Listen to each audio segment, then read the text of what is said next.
year is 2003. Even though web browsers, emails, and text messaging have been around for almost a decade, the internet as a whole is still very much in its infancy. And in 2003, there's no such thing as Facebook, YouTube, or iPhone. In London, England, on the 9th of May 2003, our story begins in the working-class urban landscape of the King's Cross district. It's a cool, breezy Friday morning, and we are currently at the intersection of Copenhagen and Treaty, formerly the site of Churchill Community Centre. Carried out on schedule with 0 injuries or equipment damage, this behemoth 2-story complex was demolished on Thursday, May 8th, 2003, just yesterday, leaving in its wake this expansive field of hazardously uneven terrain, currently prowled by bulldozers and enormous earth-moving machines that began work early this morning, clearing away car-sized piles of heavy wreckage. Huge boulders of randomly jagged concrete with sharp protrusions, beneath which a deceptively smooth layer of cement dust, shrouding a floor of crisscrossing steel girders. An unpredictable variety of step hazards, to be sure, that mindful workers on the ground traverse as cautiously as possible. A flatbed monster truck with enormous solid rubber tires backs up to a mangled pair of stainless steel rectangular-shaped doors to the building's lift, or as the Americans say, the elevator.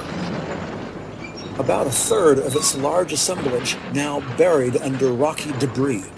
A yellow letter P stamped into its mutilated frame, presumably denoting that level's parking structure. In the distance, an industrial-grade Caterpillar slowly approaches from the other direction, the heavy steel plates of its tank treads ideal for the rocky ground beneath. Inside its driver's cage, wearing his required bright orange safety helmet and matching safety vest, a heavy-set workman with curly brown hair mindfully operates his controls, causing about 10 feet in front of him his machine's huge pneumatic claw to firmly grab onto the lift's twisted metal assembly. And as it extracts the mangled doors up out of the rubble, the newly exposed patch of earth reveals what looks, for all the world, like the upper half of a human head, a sort of morbid semi-sphere half protruding from the broken ground. Stop! Stop! As if launched from a cannon, the orange-vested worker, Art Williams, leaps frantically from his big machine, sprints to the lifeless visage, and drops to his knees to inspect closely before confirming his most morbid fears. The top of a human head, its lower half and remainder of the body disappearing into the broken rubble beneath Williams's knees and feet. Looking left to right, he implores his bewildered colleagues surrounding him. Call the police! Call the police! All work stops. And in no time at all, the first uniform cops arrive in their black and white checkered hats over black anti-stab vests with white short-sleeved duty shirts beneath. The coppers break out the yellow crime scene tape and quickly establish a perimeter, restricting access and departure to one single entry control point, strictly enforced by their uniformed presence. And within 15 minutes, about 20 or so members of Murder Investigation Team, or M.I.T, have arrived, all wearing their baggy, dark blue bunny suits. Apparently in this case, the bunny suit hoods must be optional, as most personnel have them down around their necks. A flurry of busy, yet well-organized law enforcement professionals erecting tables, setting up equipment, combing the surrounding area for evidence, and taking statements from the hard hats, civilian passers-by, and any other potential witnesses. Careful with their footing, 2 more bunny-suited figures, one, a blonde woman, Detective Constable Rosie McManus, walking alongside her boss, a shorter woman with short, wavy red hair, Detective Inspector Vivian Friend, Murder Investigation Team, M.I.T, City of London Metro Police Service. Detective Inspector Vivian Friend leads M.I.T's squad of about 24 detectives and forensic specialists, of whom Rosie McManus is one. And about 5 meters ahead, the 2 women recognize the SOCO, or Scene of Crime Officer, Dr. John Cornell, currently kneeling near the victim's head, holding a paper ruler near its left eye. Without disturbing the body itself, the 43-year-old scientist carefully clears away loose rubble from beneath the head to reveal the top of the collar of the victim's blue denim jacket. Looking up with a friendly nod, Dr. Cornell greets D.I. Vivian Friend and D.C. Rosie McManus. Hi, John. Morning. Three law enforcement officers stare at this bizarre image. A human head protruding from the broken foundation. Covered in concrete dust, it's hard to settle on any one skin tone, but based on the facial features, it appears to be Caucasian female. And judging by the size, most likely an adult. Looks like she's wearing her hair in a bun, but no. Hair's matted. Holding large blue tweezers with latex-gloved hands, Dr. Cornell reaches beneath the head, removes a tiny white piece and slides it into a plastic evidence bag. Focusing on the blue denim collar, Dr. Cornell points to two dark brown spots. Looks like dog poop. The material underneath is stained with blood. The two women exchange a glance. Obvious conclusion, some sort of head trauma. Cornell removes his flashlight, and as the forensic scientist points his tiny torch beneath the cadaver's head. See, the presence of blood indicates coagulation hadn't taken place. She was dropped in hours after she was killed rather than days. We need to find out when this building was first constructed, the exact date she was dumped.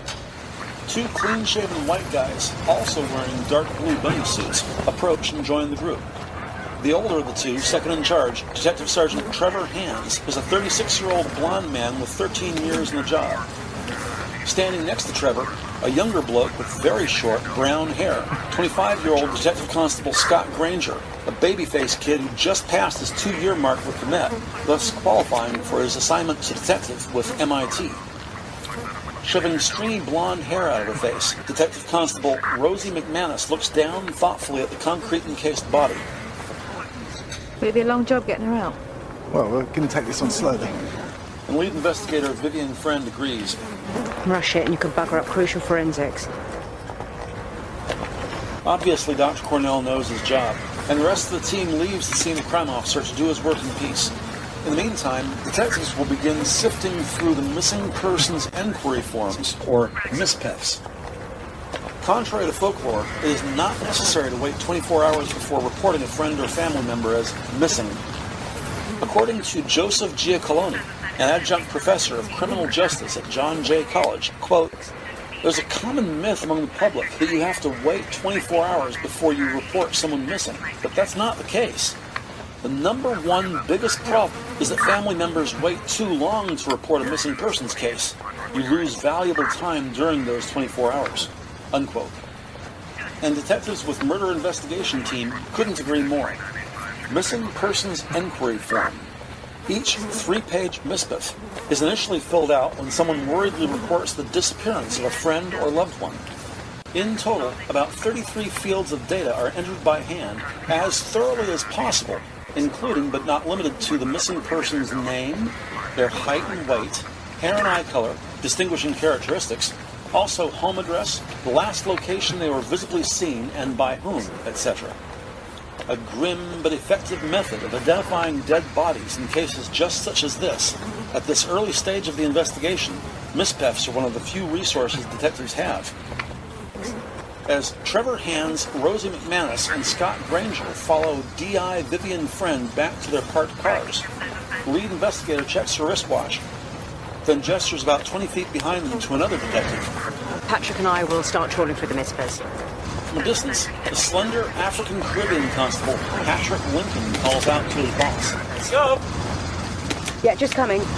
Vivian Friend looks to her second in charge, the blonde man, Detective Sergeant Trevor Hands. Trevor, sort out somebody to accompany the body. The detective inspector walks back the way she came, leaving the three detectives facing each other, standing in a loose huddle near the cars. Somebody to accompany the body. Terrific. One of those tedious jobs everybody hates. In order to preserve chain of custody and prevent evidence from being tampered with, one designated detective must remain with the cadaver at all times until it is transferred to the sterilized and controlled environment of the coroner's office. As the old saying goes, rank has its privilege, and Detective Sergeant Trevor Hands gets to decide whom to assign this undesirable task. Detective Constable Rosie McManus? Not me. Or the baby of the group, DC Scott Granger? I've got a date tonight. A date? Wrong job for that kid. How's the detective sergeant to choose? With a cheeky smile, the ranking man takes out a silver coin, first shows it to Scott, and then to Rosie. What kind of toss for it? Trevor flips the coin and Scott watches as Rosie calls Heads. and instantly regrets her choice.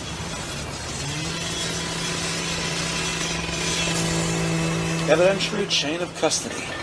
And 2 hours later, after most have gone home, Detective Constable Rosie McManus, always within view of the body, observes as heavy machinery continues its task of meticulously picking away at the surrounding concrete with surgical precision, taking its time under the watchful eye of forensic specialists, careful to avoid damaging the body. About 20 feet away, DC Rosie McManus zips up her jacket and finishes her dark chocolate granola bar, also known as dinner. Night has long fallen, and finally, by the time the body is back at Pembroke House Coroner's office, it's just after 10 p.m. Rosie will need to be here tomorrow anyway, so rather than make the 45-minute drive home, she finds an empty office, locks the door, and gets a few hours sleep there at the coroner's office.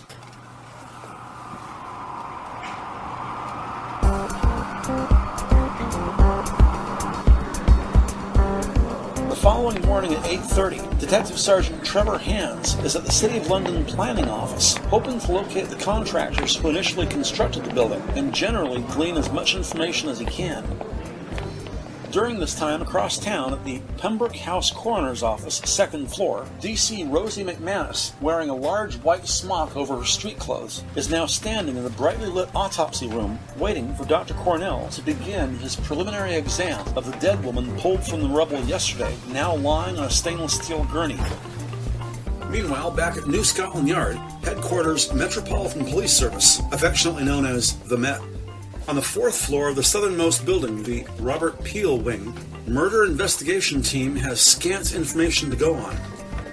To the casual observer, M.I.T. resembles your average open-area workspace, a spread-out administrative area in which overhead fluorescent lights illuminate an array of state-issued metal work desks, overfull file cabinets, and blue-gray indoor-outdoor carpeting made by prisoners using recycled materials.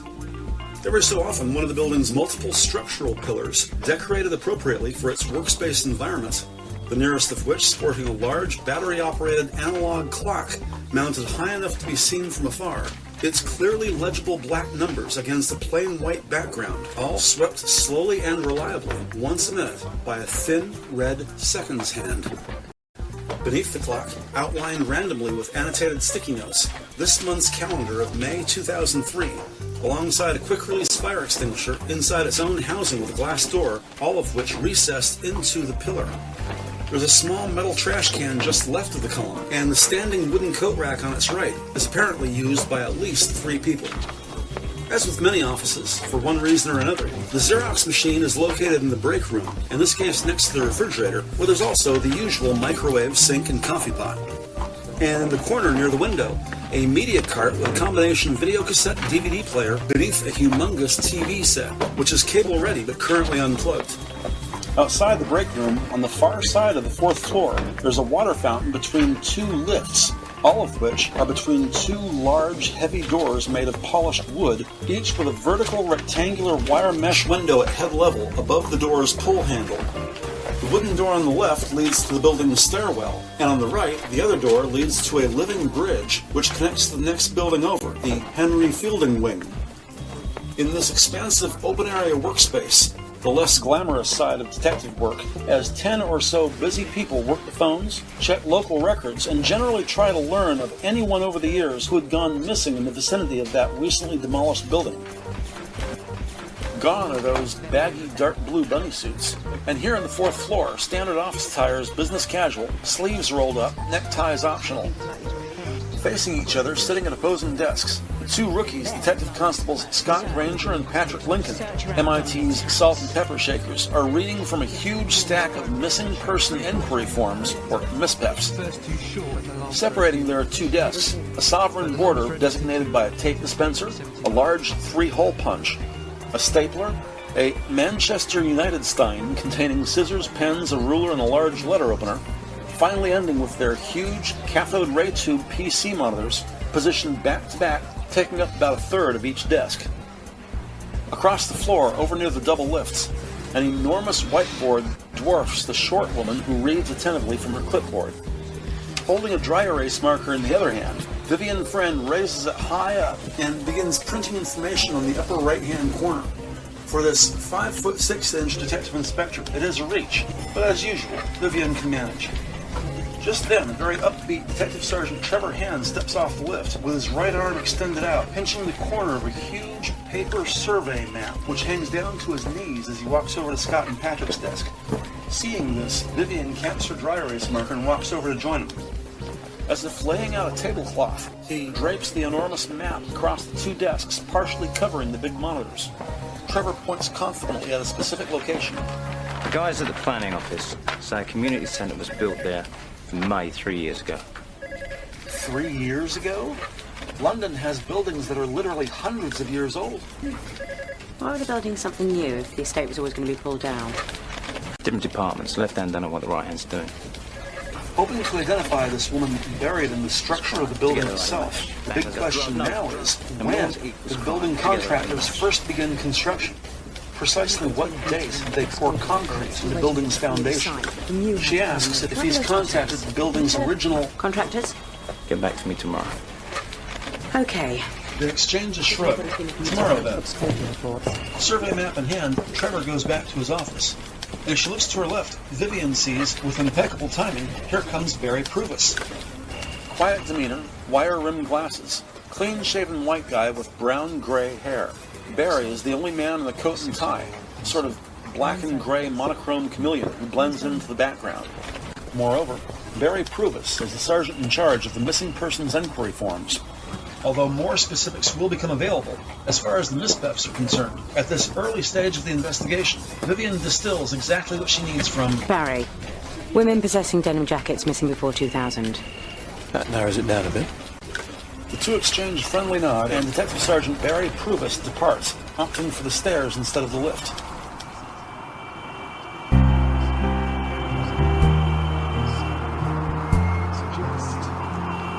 Half an hour later, at the coroner's office, bright fluorescent lights illuminate highly polished green tiled walls and flooring, chemicals and compounds, and sterilized metal instruments and appliances stored in cabinets made of glass and stainless steel. DC Rosie McManus and Senior Crime Officer Dr. John Cornell, both wearing baggy white smocks, stand on either side of the unearthed cadaver, now laid out on a metal gurney between them. Average weight. Due to decomposition, fingerprinting will take at least 72 hours. In the meantime, the cadaver's clothing, underwear, shoes, and accessories have all been sent down to the Blue Room, where they'll be DNA matched to tissue samples from the ear and calf. In addition to DNA, all materials are microscopically scanned for trace evidence of narcotics, detergents, and pollens. Her cell pressed to her ear, Rosie McManus relays useful information to her boss, Vivian Friend, listening in on the phone. Dr. Cornell comments that in life, the victim probably stood about 5'5" and weighed approximately 130 pounds. The victim appeared to be in good shape physically, possibly a runner, maybe worked out at the gym. On the phone, Vivian Friend repeats what she just heard, and Rosie confirms. Standing over the victim's head, Dr. Cornell's motions are swift, though non-hurried, as he inserts a metal instrument inside the cadaver's mouth, gently opens its jaws, and carefully inspects teeth, gums, and tongue, etc. Looking inside the oral cavity, the pathologist comments that the teeth are unusually well aligned, and most likely when she was younger she probably wore braces. These heavy lines. And lack of wisdom teeth infers this woman is likely to be less than 25 years old. Quickly changing hands, Did you get that? Rosie moves her cell phone to her other ear. Less than 25. Her clothes look pretty youthful. Oh, and she's got a mole on her neck on the Right. right-hand side.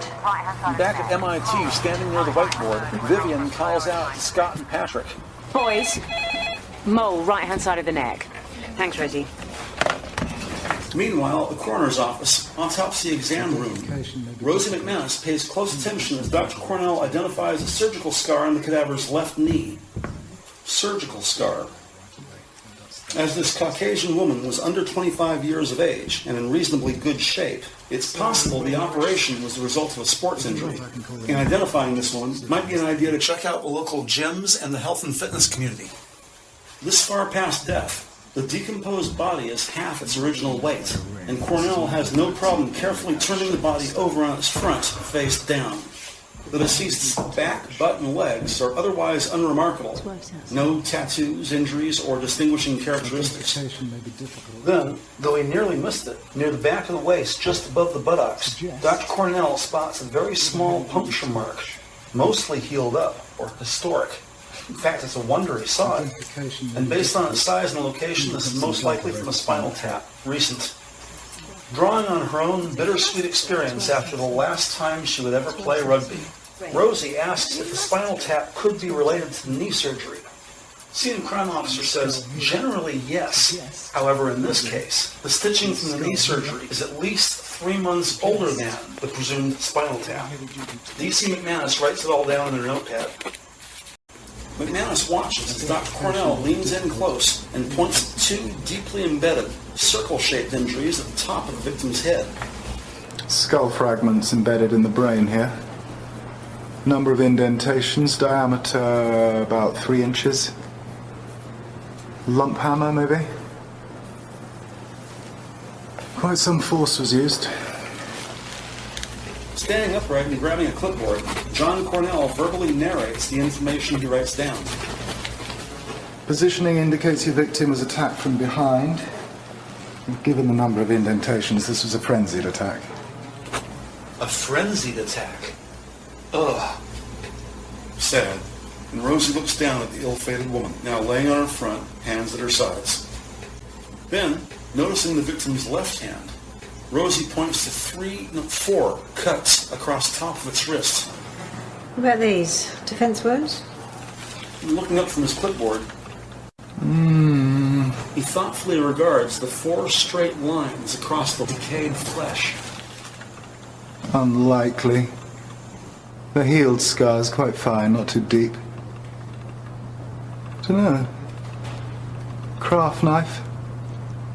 Carpet cutter, perhaps? 11:45 a.m.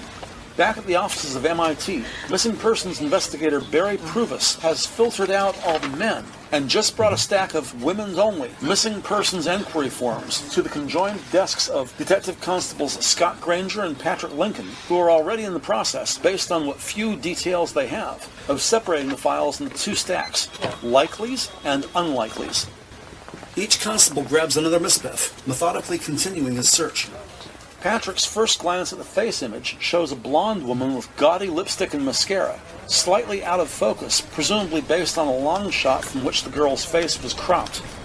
Missing person's name, Julie McClintock, 5'5", 160, last seen wearing a blue windbreaker. Oh, age, 66. Never mind. With a slightly frustrated sigh, the 26-year-old puts the MisPEF back into the document cart's lower basket, the unlikely files, to be returned to the missing persons office upstairs, and Patrick grabs the next file in line.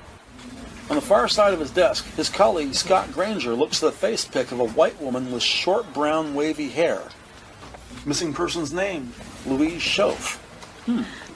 5'7", 140 pounds, 22 years old, good.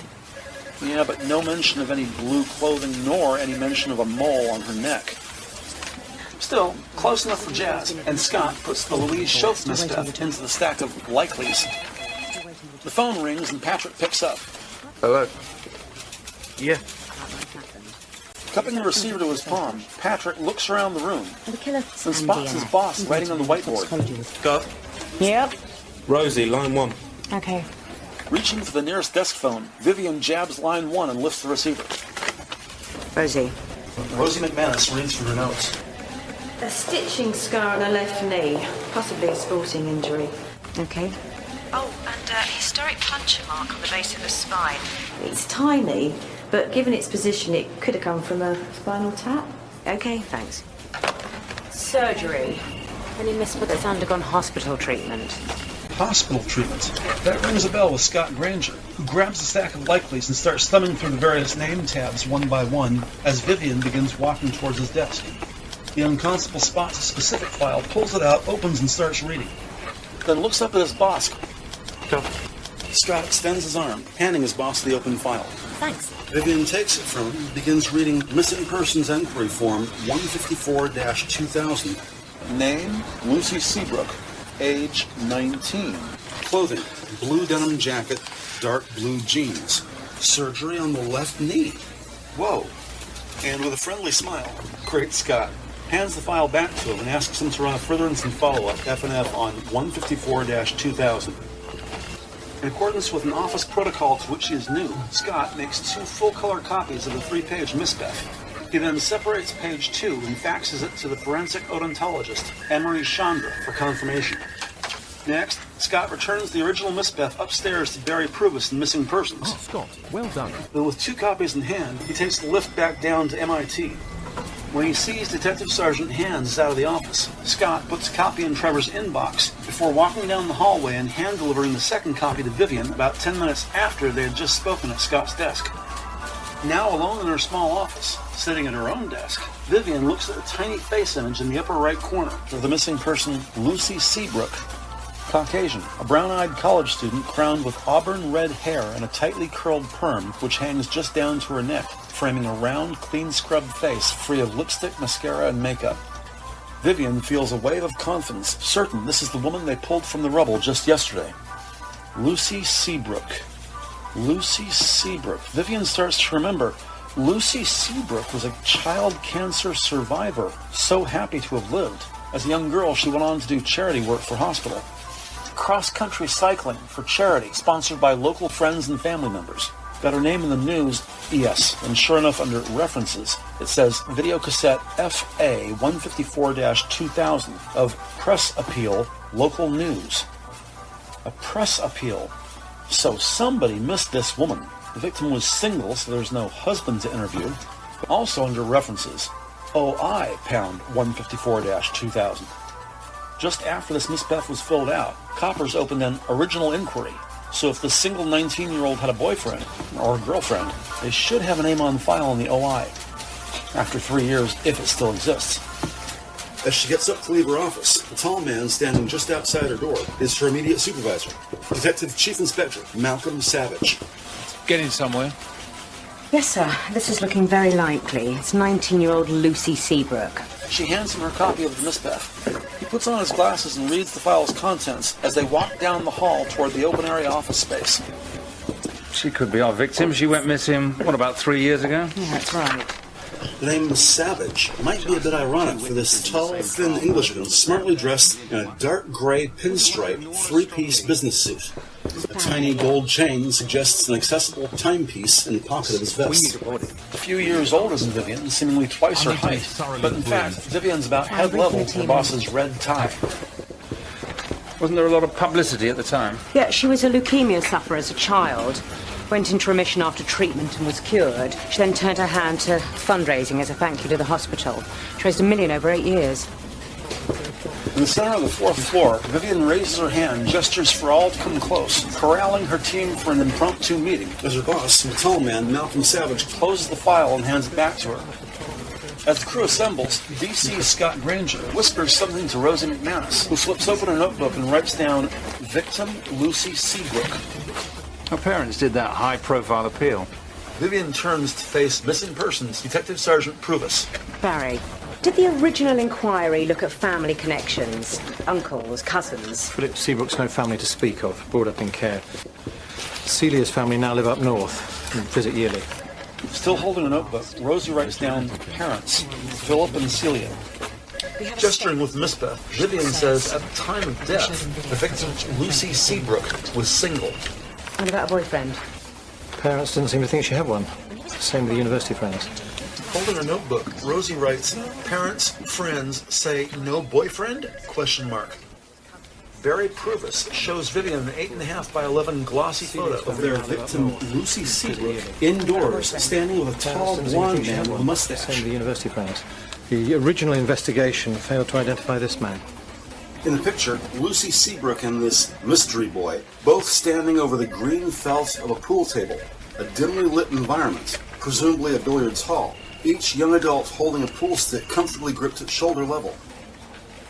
Rosie considers the blonde man's appearance sort of a nondescript white bloke with a mustache, and in her notebook she writes IC1, the police identity code for Caucasian Northern European. In the picture, the victim, Lucy Seabrook, appears comfortable in his presence, friends at the very least. Now, if they can just find this IC1. In her notebook, next to the phrase, no boyfriend, Detective Rosie McManus writes, mystery boy? ? She watches as her boss, Vivian Friend, stares at the photo, then hands it to her boss, who considers the image thoughtfully. For a moment, Rosie thinks about what Barry Pruvis just said. The original inquiry failed to identify this man. Maybe not. DCI Savage hands the picture back to Vivian. But I've got every faith in you people. Good luck. Thank you, sir. Then departs toward the lift as detectives begin researching their confirmed 19-year-old victim, Lucy Seabrook. Then, like a magician who's just reached into his top hat, and with appropriate flourish, Detective Sergeant Barry Pruvis presents a videotape. I've got a copy of the press appeal from when she went missing. Great. Let's have a look at it.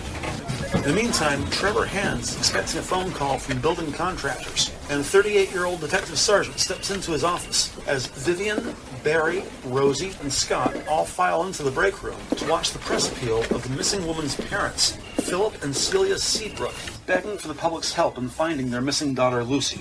A white couple, their exact age will be on file, but they appear to be about 50 years of age. He might be a little older than his wife, but they're exhausted, and it's hard to be certain. They both wear wine-color polo shirts. The mother, Celia's, is a wee bit big on her. Compassionately, he sits with an arm around the shoulder of his traumatized wife, her head down and pressed against his chest, both trying as best they can to be clear and informative in their message.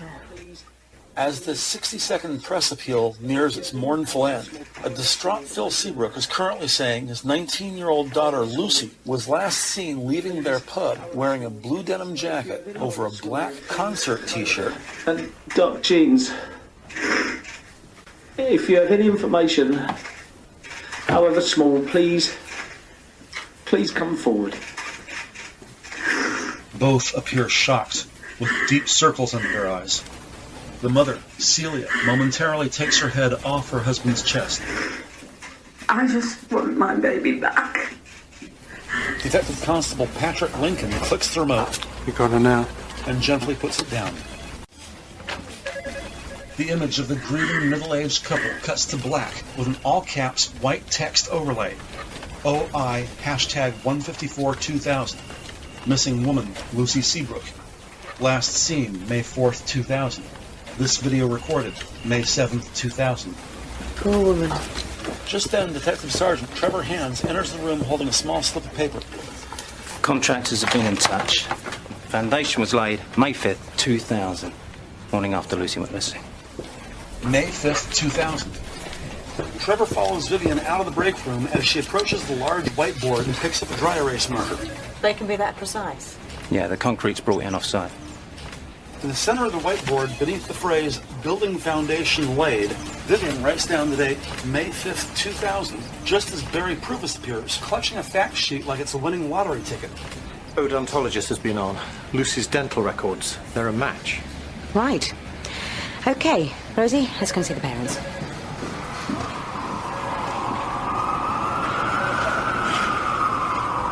Parents, Philip and Celia, are sole proprietors of the family-owned bar, the Beckwith Pub. Neither Vivian nor Rosie have been there, but as most cops know, the Beckwith is just a block south of Criminal Investigation Division and a favorite among CID staff and investigators. About 20 minutes later, Vivian and Rosie walk beneath wine-colored awnings as they enter a fairly spacious and brightly lit Beckwith Pub. Just inside the door, they politely sidestep a pinball machine where a uniformed sailor drinks beer from a glass mug whilst watching his chuckling girlfriend rack up points. Then further over to their left, three men playing darts near the window.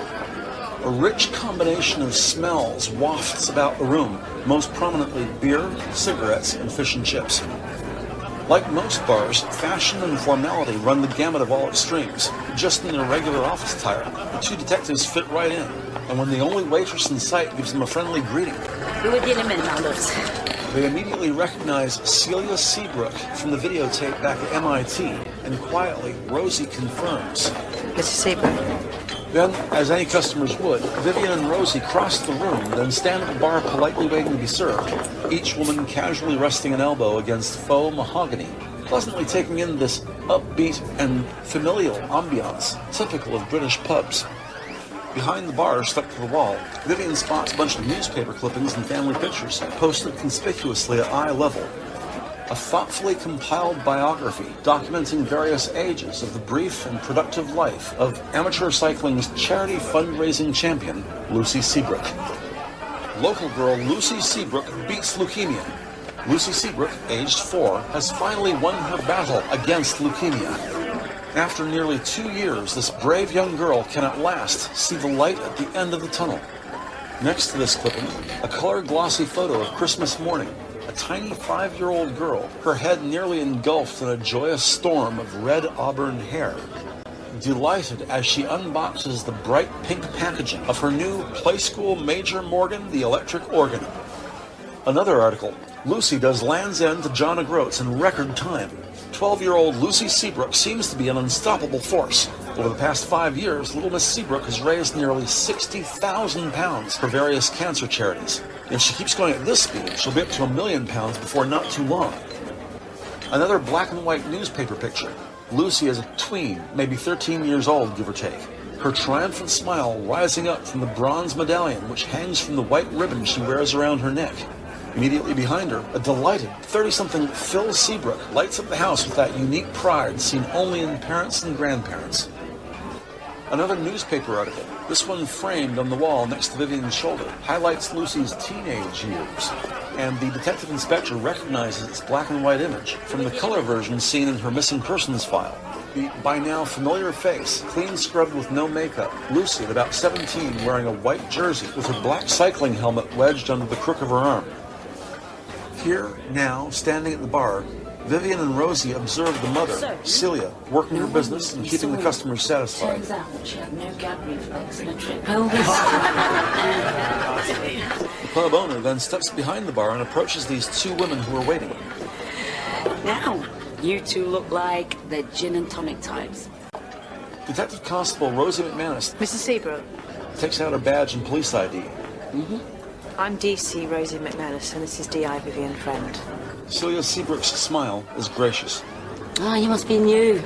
We know all the faces in CID. We're from the murder investigation team.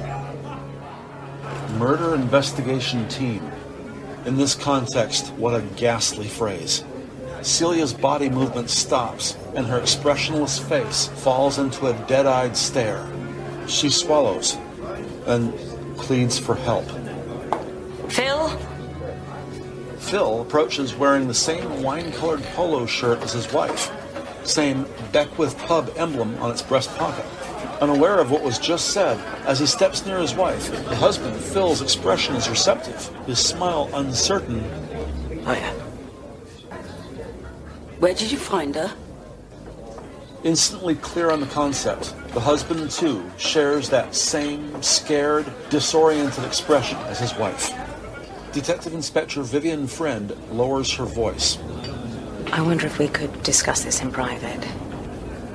Raising his index finger, just a minute, Phil hurriedly walks over to where the men were playing darts and are now seated at a table, happily contributing to the pub's noisily festive din.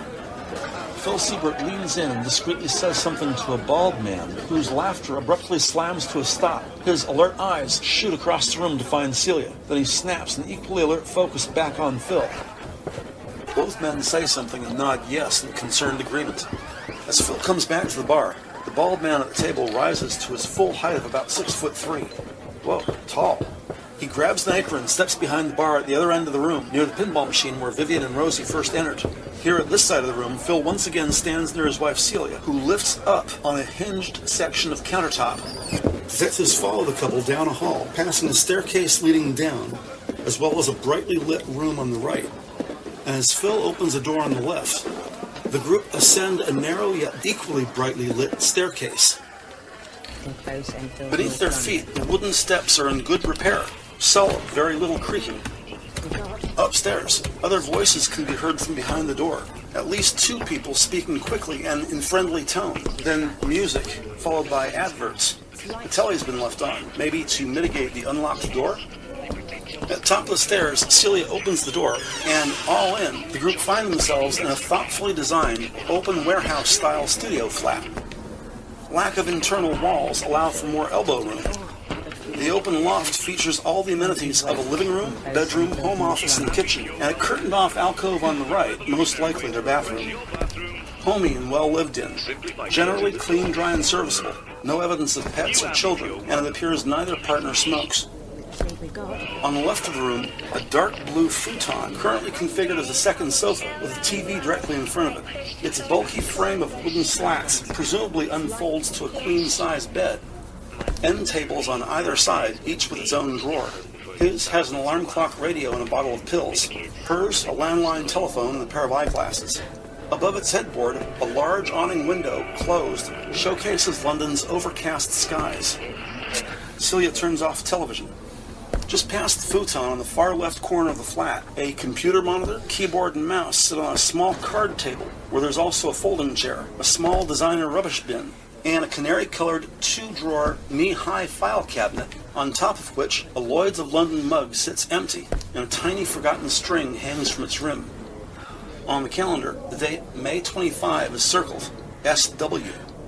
On the other side of the flat, across the room to the right, the kitchen sink is surprisingly large, and a safe distance from an unplugged, compact electric stove. Also, there's a refrigerator whose coupons are stuck to its door with lime green magnets. An open window above the kitchen sink affords fresh air and the occasional sound of wind chimes. Celia uses a door jamb to prop the door ajar, creating a pleasant airflow from the kitchen window, and an otherwise stuffy room remains airy and fresh. Choosing her words carefully, Vivian says it would be immensely helpful to their investigation if detectives could get a good look at Lucy's personal effects, of course with the promise of discreet and respectful custody. The 2 parents look at each other, glance at the computer, and in unison they verbally confirm, box in the attic. Celia, Seabrook, and the 2 detectives follow Phil over to their computer table on the left, where he glances up briefly, then, looking down, moves aside the small rubbish bin, grabs the folding chair, and thoughtfully positions it beneath a square-shaped hatch in the ceiling.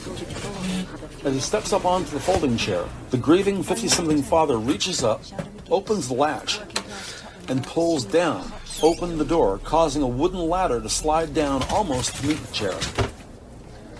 Carefully ascending the ladder until he's halfway into the ceiling, Phil stops at waist level as, below at his feet, Vivian stands guard should he lose his balance. Also looking up at Phil, Celia tells detectives their daughter Lucy was enrolled at University of London, lived on campus, and would sometimes come home to visit. Well, she came back from college for the football, didn't she, Phil? Phil? Yes. She always used to go with her dad and the boys. It was a bit of a tradition, really. She stayed the night before. Meanwhile, above the ceiling panels, after a few moments of middle-aged grunting and unseen movements, Phil slowly descends the ladder, using his left hand to carry a large cardboard box, as his right hand grips the ladder for stability.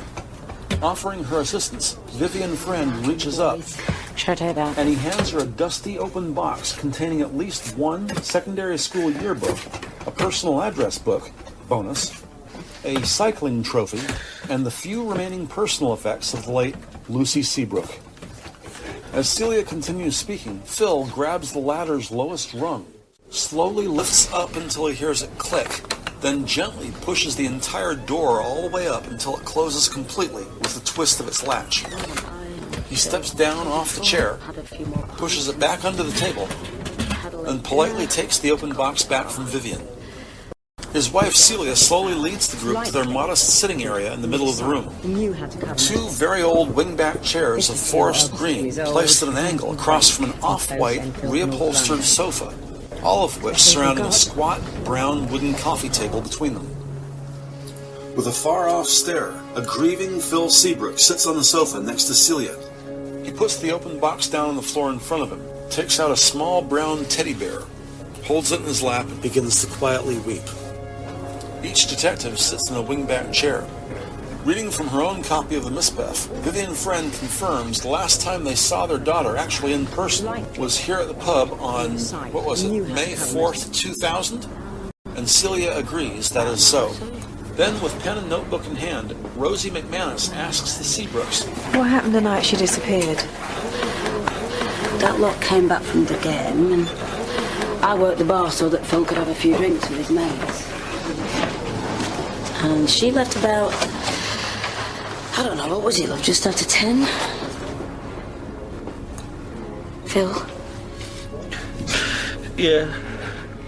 She said she had something on at the Hall's residence. At the pub. Was anybody acting suspiciously that night? You know, new faces maybe? Just the usual crowding. So nothing of note that night? No. How long are we going to be? Celia slowly gets up. Only a pub doesn't run by itself. And stops behind the couch. But Phil stays seated, his gaze fixed on the small brown teddy bear in his hands. We bought this for Lucy when she first went into hospital. Standing behind the couch. Acute lymphoblastic leukemia. Celia rubs her husband's back. Nothing much you don't know about ALL, is there, love? No. She beat it, though. Oh. So strong and brave. An inspiration, you know. Another person standing in the doorway. It's the tall, bald man that was playing darts. Politely, Vivian stands and turns to greet the man. Can we help? He briefly regards Vivian, but speaks directly to Phil and Celia. I've got to go back to work. I can't look after the bar no more. If you could wait downstairs, Mr. Dean Guthrie, I'm In her notebook, Rosie McManus writes, Big, Bald Dean Guthrie. Tall is the word for it. This guy is huge, with a strong, powerful physique, muscles seen through the fabric of his plain black t-shirt, all belied by his soft, boyish voice. Dean Guthrie, I'm mate of Phil's. They found Lucy. Still darkening the doorway, this hulking giant tries to comfort his friend. I'm sorry, mate. Really,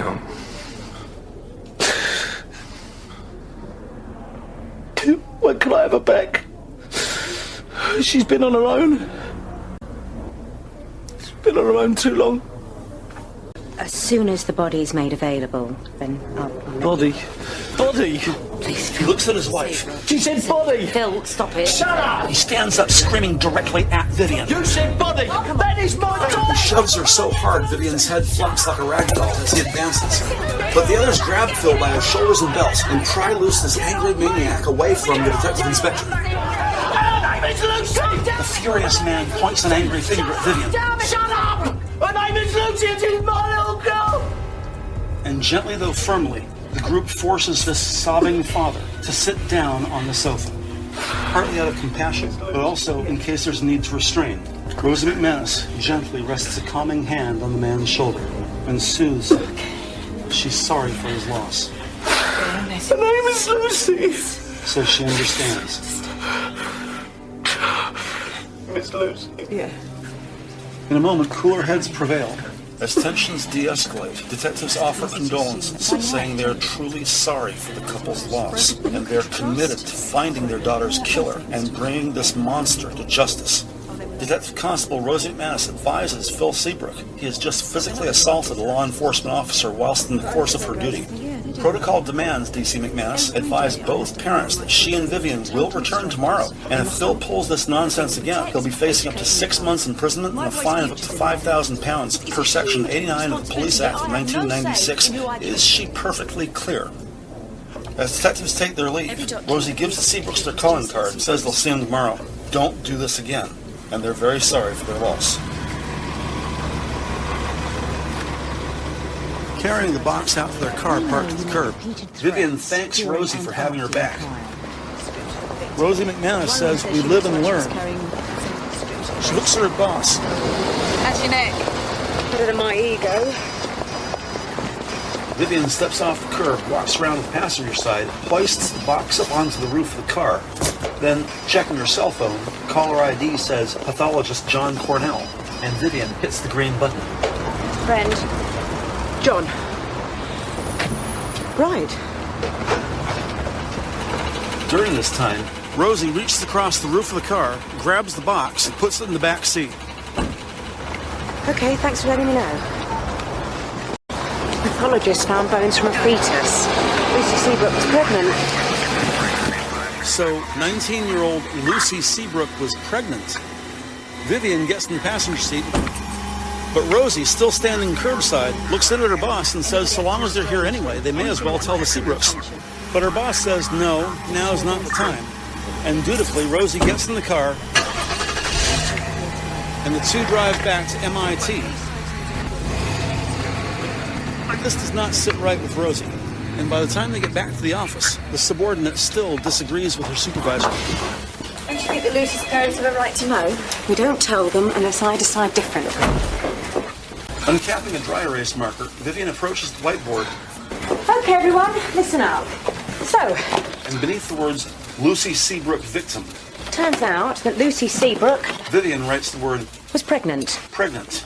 And we're not telling the parents. All of which between the two glossy photos affixed to the whiteboard's left and right edges respectively. Not until we know more about this girl. The picture on the left of Lucy's clean scrubbed face without makeup, and the picture on the right with Mystery Boy at the pool table. So maybe it's the mystery boy. He knocks her up, she wants the baby, he won't have it. Yeah, Barry, Then, pointing to the latter with Mystery Boy, get this photo circulated to the MPS boroughs. Some station somewhere might know who he is. If we don't have any joy, we'll call a press conference, release it to the papers. Right. Barry reaches across, removes the picture, and departs. Next, Vivian turns to face Patrick, reaching into the cardboard box they got from the Seabrooks. go through Lucy's stuff. She gives Patrick Lincoln the deceased's address book. Try and build up a picture of how her life was. Also, get a list of her friends. She must have told someone she was pregnant. What about her doctor? Yep. And try the student welfare counsellors too. And since their victim was found entombed in the concrete structural foundation of a two-story building, Detective Sergeant Trevor Hands has finally managed to track down the contractor's workforce for that construction period 3 years ago. Specifically, 2-page facts of workers alphabetized by last name. 44 men in total, and he shows it to Vivian. Contractors faxed through the workforce for that period. She thanks him with a warm smile. Trevor grabs Detective Constable Scott Granger, and the two begin running the names to see if any of these workers have a criminal record, history of violence, or any type of problems, legal, psychiatric, or financial, etc.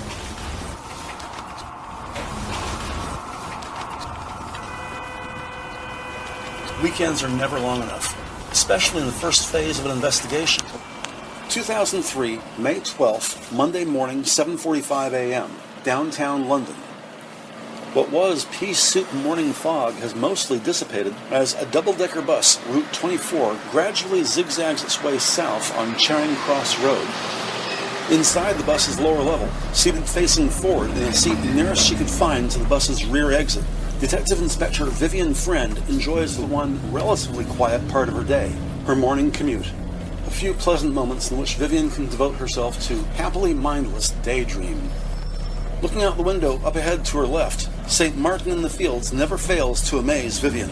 Its stratospheric clock steeple effortlessly stretching up into the heavens, towering high above its behemoth Anglican church below, with its 6 enormous 2-story pillars where, at its base, the flat rectangular cement steps lead down to that nicely wild cacophony of the city rush hour. At the top of the steps, one bloke wearing black jeans sits cross-legged with his back against the pillar, contemplatively taking in the world at his leisure. And as the bus comes to a stop, Vivian tries to imagine from this man's perspective how it must all look, the city, streets, pedestrian traffic. Usually this is about where she takes out her cell phone and checks for messages, and now she does just that. 0622 from Christopher Dombrowski. Message. Oh God, Vivian, you poor thing. You must be devastated, as are we. Erica and I both agree you should come stay with us a few days. Billy's in Afghanistan, you can take his room. But if you'd rather not, we certainly understand. Just know if there's anything we can do, anything, Please do call on us at once, dear. You are truly in our prayers. Much love, Christopher and E. Gently, she touches the screen and thinks about her father, Graham. She looks at the date stamp, 2003, 5/12 at 06:22 GMT, just over an hour ago. She looks at the battery level, 62%. Will turning off the date stamp save battery power? Could leaving it on use more battery power? How does one turn off the date stamp? Then she snaps back to reality, looks at her phone, clicks Compose, selects Rosie McManus, and begins typing, "Hi, Rosie. First thing this morning, Beckwith Pub. You and I interview Phil and Celia Seabrook. I will be at office in about 10 minutes. Please have everything ready so you and I can leave together as soon as I arrive. Cheers, Vivian." She takes a moment to reread her message, then hits the green button, Send, just as her bus begins skirting the east edge of Trafalgar Square.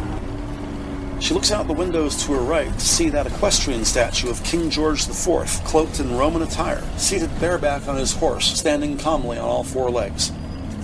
In the distance, Nelson's column rises majestically above the shrubbery, cars, and pedestrians, which obstruct her view of the four giant bronze lions at its base.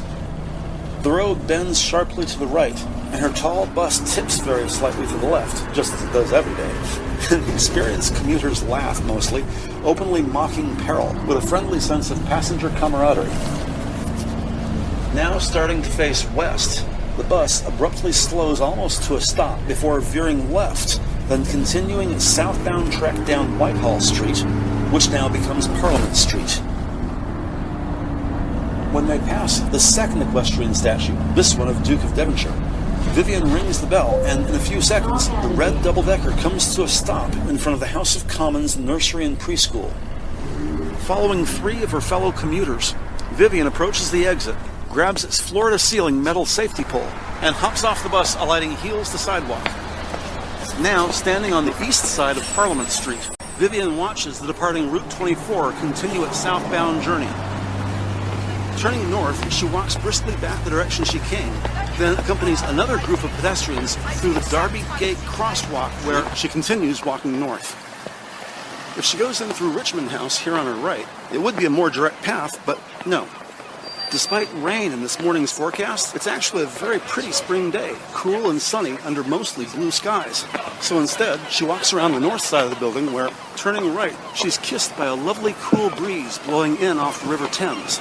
Mother Nature's little reward for the last leg of her journey as she heads east on Downing Street, walking towards the water.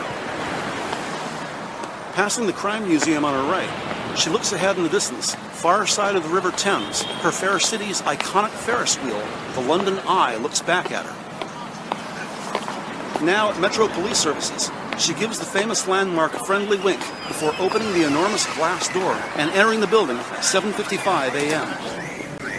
In the ground floor building lobby, Detective Inspector Vivian Friend hits the up button and stands on the polished marble floor waiting for the lift to arrive. Professionally dressed in a conservative dark blue business suit with matching blue heels, she holds a black umbrella closed in one hand, her briefcase in the other, and her brown leather purse slung over her shoulder. When the doors open, she's greeted by her immediate supervisor, Malcolm Savage, also carrying his briefcase and brolly. She steps in and checks to ensure that, of course, the for button is already illuminated. And as the doors close, the boss begins telling his captive audience he's been thinking about that dead woman they found buried in the foundation of the two-story community center, Lucy Seabrook. Obviously, the victim was dumped just after the concrete had been poured in the building's foundation. When the lift doors open, he waits for Vivian to exit first. Then, as the two officers enter MIT's open-area workspace, Savage adds that the body being dumped while the concrete is still liquid suggests that whoever it was knew the community centre was being built. Implies either local knowledge or a professional association with the site. That's right, so we are on to it. Trevor? Yeah? How do you think that contractor's list of employees? He holds up two mugshots at head level so she can see from across the room as Trevor reads aloud from the back of each. I've got Alan Blythe, possession of cannabis. Rosie grabs her notebook and writes down the name Alan Blythe. Kevin McNally handling stolen goods, driving no insurance. Then she writes Kevin McNally. And as Trevor looks at Scott Granger... What's the other bloke? Paul Wainwright. Rosie writes down Paul Wainwright. Paul Wainwright. D&D, drink driving, 3 accounts of assault. Sounds interesting. Trevor extends his open hand, and when Scott gives him the mugshot, Trevor slides all 3 into a manila envelope and gives it to Vivian. Well, we'll run the names by the Seabrooks, see if they ring any bells. Rosie. And with that... Coming with me. 2 law enforcement officers take the lift downstairs to Vehicle Motor Pool. Meanwhile, at University of London, Detective Constable Patrick Lincoln reports in at the registrar's office, where he presents his badge and credentials, officially introduces himself, and explains to the clerk he's investigating the year 2000 death of one of their students, Lucy Seabrook. This news elicits a distressed grimace from the 50-something redhead behind the counter. Oh dear. And Patrick Lincoln nods sympathetically in a moment of shared condolence. Administrative Clerk 3, Holly Gubbins, tells Patrick she's well acquainted with the case of the girl's disappearance, but Gubbins has only worked at this campus for the past 5 months, and she never actually met the poor girl in person. The good news is, the registrar keeps records here locally for over 5 years, and Holly Gubbins is able to provide D.C. Lincoln with Lucy Seabrook's college transcript, dorm info, and NHS vaccinations record just now. Also, a 6-page addendum provided by Campus Safety Police, CSP.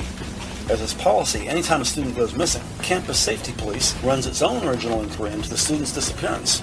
But of course, in this case, even though the student was never found, university coppers did provide a richly informative digital file on what they did find, including over 200 high-resolution digital photographs of every conceivable angle of her tiny dorm room 116, which is a single-occupant dwelling with a single bed and a tiny simple desk and chair, small closet and smaller window.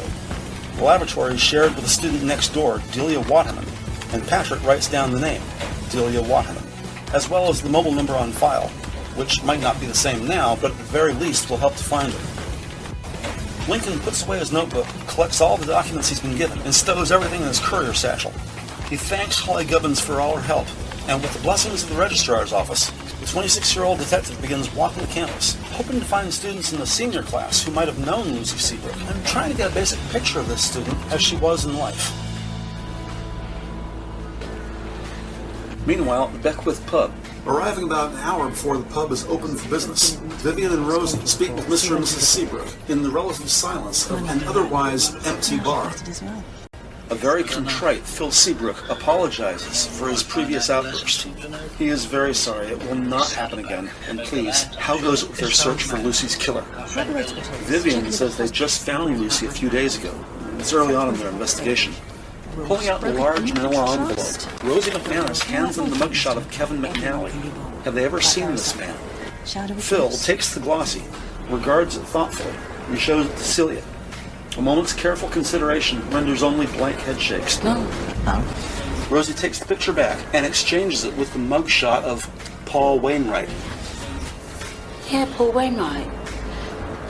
He used to drink in the bar on a regular basis, didn't he, Phil? Yeah. And the night Lucy disappeared? He was in. Was he? Yeah, I reckon so. In fact, I'm sure he was, because we had words. About what? Just the usual. See, he's okay if he's sober. But if he's drunk, he can get a bit intense. How well did Lucy know Paul Wainwright? As if she's about to be sick, Celia runs across the room. The 2 cops look as confused as Phil, who chases his wife. Celia! As Vivian and Rosie follow cautiously. Celia! At the cash register nearest the kitchen, Celia kneels, pulls out a pastel green plastic storage container, opens its translucent lid, and begins rummaging through an assortment of promotional items bearing the Beckwith pub name and logo. Those sketches he did of her. Some in plastic bags, some new, some not. Sketches! Where are they? Little cardboard drink coasters, plastic ashtrays, ball pens, keychains, and matchbooks. Cautiously, D.I. Friend approaches behind Phil, and Rosie McManus picks up the rear, instinctively mindful of nearby knives and frying pans. Looking over his wife's shoulder, Phil looks baffled. And victoriously, Celia holds up a cluster of drink coasters. Standing, she turns to the nearest table and, like a Las Vegas card shark, hurriedly puts down each coaster in sequence left to right.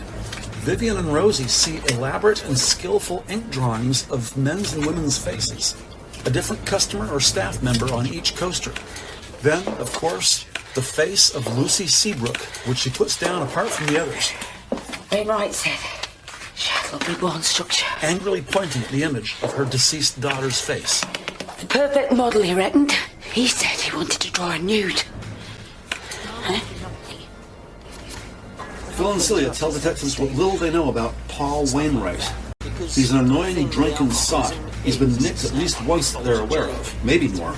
The mugshot stats show convicted offender Paul Wainwright lives at 21 North Down Street, flat 403. It's not good enough. Before they leave, Vivian takes out her picture of Mystery Boy, the taller 20-something man with Lucy at the pool hall. The couple looks at the picture carefully, then shaking heads back and forth to each other, tell police they have never seen this person. So, investigators focus on whom they do know, Paul Wainwright, living at King's Cross, 21 Northbound Street, flat 403. Right. Address in hand, Vivian and Rosie thank the Seabrooks and make trails for Pollard House, King's Cross. It's nice and secluded.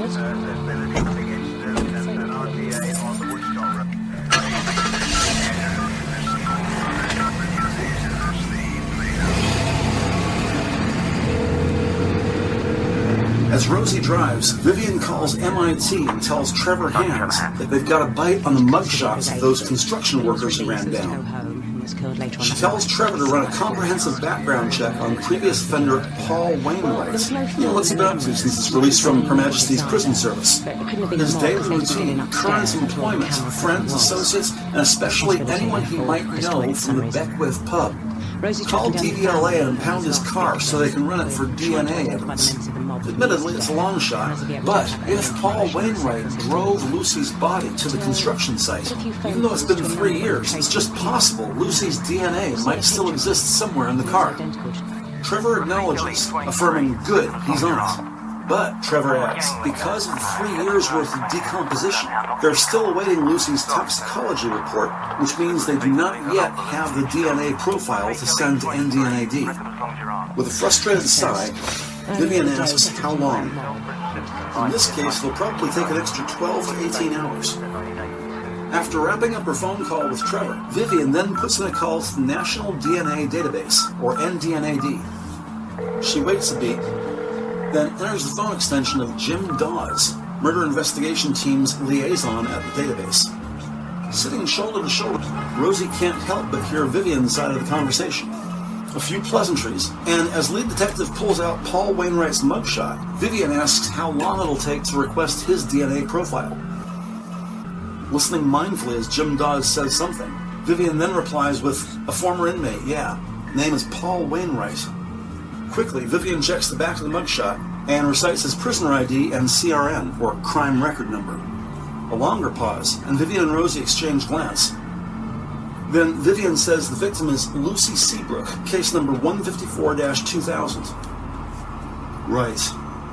Nodding, Vivian adds, yeah, the body's been in the ground for 3 years, so toxicology might take an extra 24 hours, but they will send her DNA as soon as possible.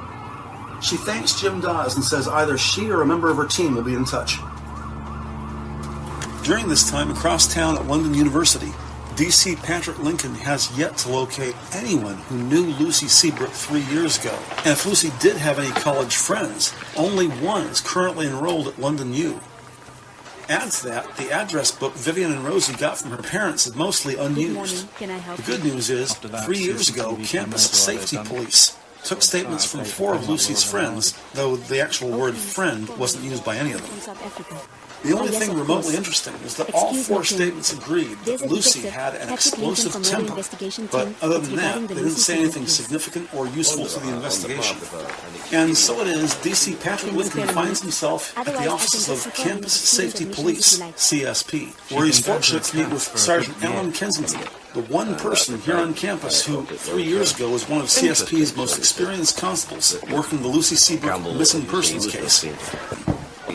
Maybe 20 years Patrick Sr., the uniformed Sergeant Alan Kensington is a large man, just over 6 feet tall, slightly overweight, with a friendly expression on a clean-shaven face, and a laptop computer wedged under his left arm.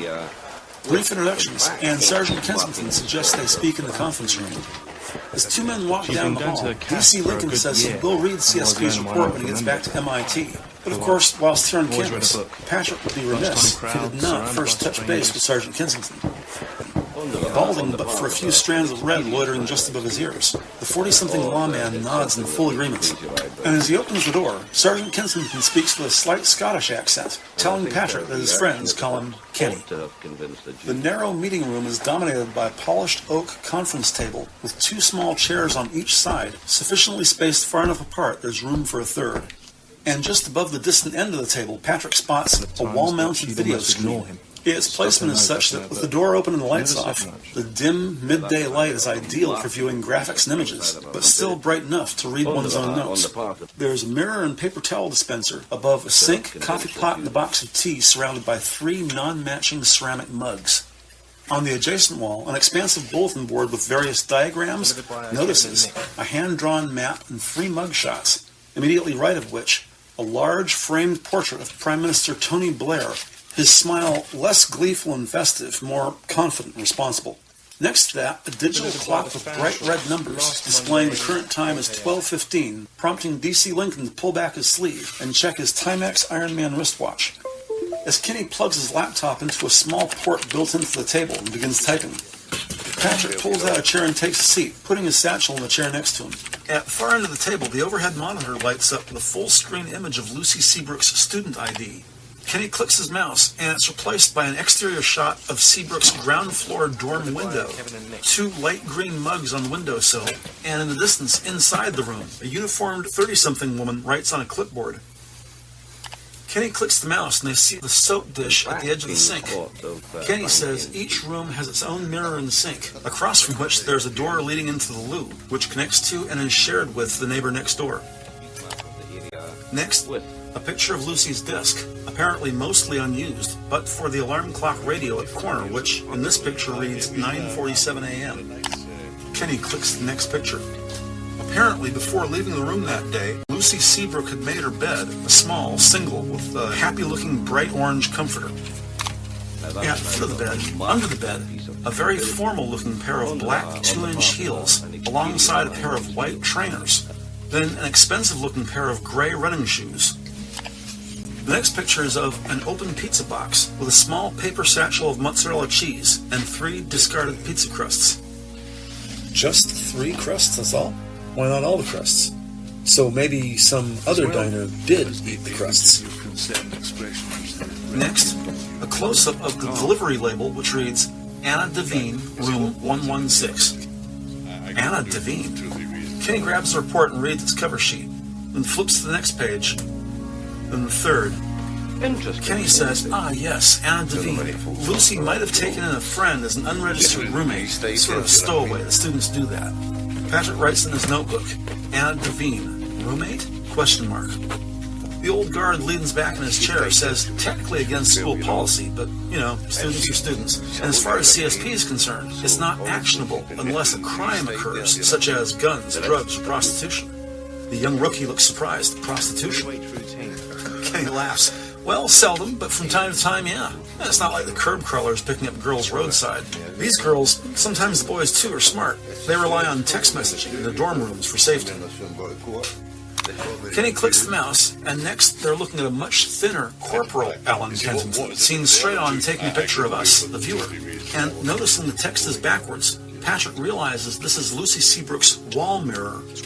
On the right edge, 2 tiny photos stuck with adhesive tape, and Patrick leans forward squinting. They're so small. But not waiting, Kenny clicks the next image, which is an extreme close-up of these 2 photographs. Lucy standing near a slightly taller Asian woman with short black hair. 2 healthy, festive women in bright, flashy clothes beneath a mirrored disco ball, happily spitting laser light in myriad directions. Evidently at a nightclub, their cheeks flush, presumably the effects of mixing booze and dance. Both smile easily, each girl with an arm draped around the other's shoulder. And before Patrick can ask, Kenny says they never knew with certainty if this was Anna Devine or not. Patrick studies the nightclub picture. 2 happy adults standing abreast, smiling in a dark environment. Patrick says, that reminds him. He opens his courier bag and removes the photograph of Mystery Boy, that picture of the unidentified white guy in the IC1 standing over a green felt-covered table with their victim, Lucy Seabrook, both young people holding pool sticks. Acknowledging this is a long shot, Patrick hands it to him, asks if there's any chance Kenny might recognize this man. And after a few seconds of looking at the picture, the uniformed sergeant shakes his head. No, sorry. Asks Patrick, what, is he a witness? Patrick nods his head, says they do want to question him, yes, but currently they have no idea who this person is. Still holding the picture, Kenny takes a second look. Says he doesn't recognize the bloke, but he's pretty sure the location is Checkers. Checkers? Kenny nods affirmation. Yeah, Checkers, it's a billiards hall video arcade, north side of campus, just at the end of the King's Cross district. Regarding Lucy Seabrook and this stowaway roommate, Anna Devine, Kenny says they did notice that with only one small bed, presumably the two were romantic partners. Right, and at least one wound up dead. Patrick asks the next logical question. If they were lovers, what's the odds Lucy Seabrook's murder was a crime of passion? Maybe someone cheated, perhaps a love triangle. The uniformed sergeant says London U's never seen a murder as such, at least not in Kenny's time, but they certainly do get their share of crimes of passion, especially with thousands of these bright young things running about. They see grievous bodily harm, willful destruction of property, but it's seldom a mystery. Students line the hall with gossip lights up and everyone knows the story, at least one story. Of course, it's suspicious anytime someone disappears, but in this case, the door was locked, the room was generally tidy, no tampering with door or window, there were no valuables left behind or unsecured. CSP found no laptop, no purse, keys, or cell phone. Also, no evidence of a struggle, nor breaking and entering, no evidence of violence, nor foul play. Kenny opens his hands. Not much evidence of anything come to that. So, at the time, CSP concluded Lucy Seabrook and possibly Anna Devine both left this room of their own free will and with neither unusual nor suspicious incident. Kenny clicks his mouse, and looking up at the monitor, they come to a picture of the back of Lucy's door, a calendar of May 2000, May 4th, Oxford football, May 12th, OBGYN, May 14th, Oliver, and a phone number, all of which Patrick quickly jots down before giving Kenny the nod. Got it. The next picture is of Lucy Seabrook's windowsill from the inside, on which two light green mugs sit with black Old English-style fonts printed. One says Lucy, the other says Anna. Another exterior shot, a close-up of the doorknob to the single-occupant dwelling, Unit 116, registered to Lucy Seabrook. A purple latex-gloved hand holds a small ruler, but the door and doorknob have no damage nor evidence of tampering. An alert on Kenny's phone prompts his attention. Then he looks at Patrick and apologizes. Duty calls. Patrick says no, he understands and appreciates Kenny's time. In front of him, closing his laptop, Kenny stands up and wedges it under his arm. The two exchange business cards and a handshake. Kenny says best of luck and leaves the room. Returning to his seat at the conference table, Patrick spends a few more minutes reading from his own copy of CSP's report. Looks up at the video screen, which is returned to its default of Lucy Seabrook's campus ID. Stares at it for a moment. And then he begins putting everything back into his courier bag. And just before departing campus, as instructed, Patrick calls and checks in with his immediate supervisor, Vivian Friend. Tells the boss there's not much they didn't know already, with one possible exception. Though nothing's completely proven, their victim Lucy Seabrook might have secretly taken in a roommate, living with her off the books. And regarding this subject, Patrick's keeping his eye out for one Anna Devine. Patrick hastens to add there's no evidence of foul play. Indeed, they might have been romantic. Either way, it's possible she might know something about Lucy's murder, to which Vivian agrees. Well done, Patrick. Patrick continues, saying there's still no identification on Mystery Boy, IC1, but he's got a lead on that pool hall in the picture, and Patrick's heading up to King's Cross to check out a billiards hall called Checkers. No, Vivian says, she and Rosie are already in King's Cross just now. They will wait for Patrick so they can make it a party of three. It's just possible once they get to Checkers, they might locate Anna Devine or Paul Wainwright. Patrick asks, Paul Wainwright, who's that, our mystery boy? Vivian scoffs, no, Patrick, of course that's not. Oh, it occurs to Vivian that Patrick's been at university all day, so she gives him a quick summary of their interview with parents, following up with Paul Wainwright's credentials. With a history of drunken disorderly and 3 counts of assault. Used to hang out at the tavern owned by the victim's parents. Moreover, Paul Wainwright was one of the construction workers 3 years ago when poor dead Lucy Seabrook was poured into the concrete foundation of that building. So, if nothing else, he is certainly a person of interest if he can just find the man. And the Gov urges caution. Such people are not always eager to speak with old Bill. Vivian reiterates the three of them together can all go check out Checkers Billiards Hall. Patrick confirms intersection of 501 at Caledonian Road. Thanking Patrick, Vivian says, copy that. Just a minute, please. Then she tells Patrick to rendezvous with her and Rosie at... Then another pause.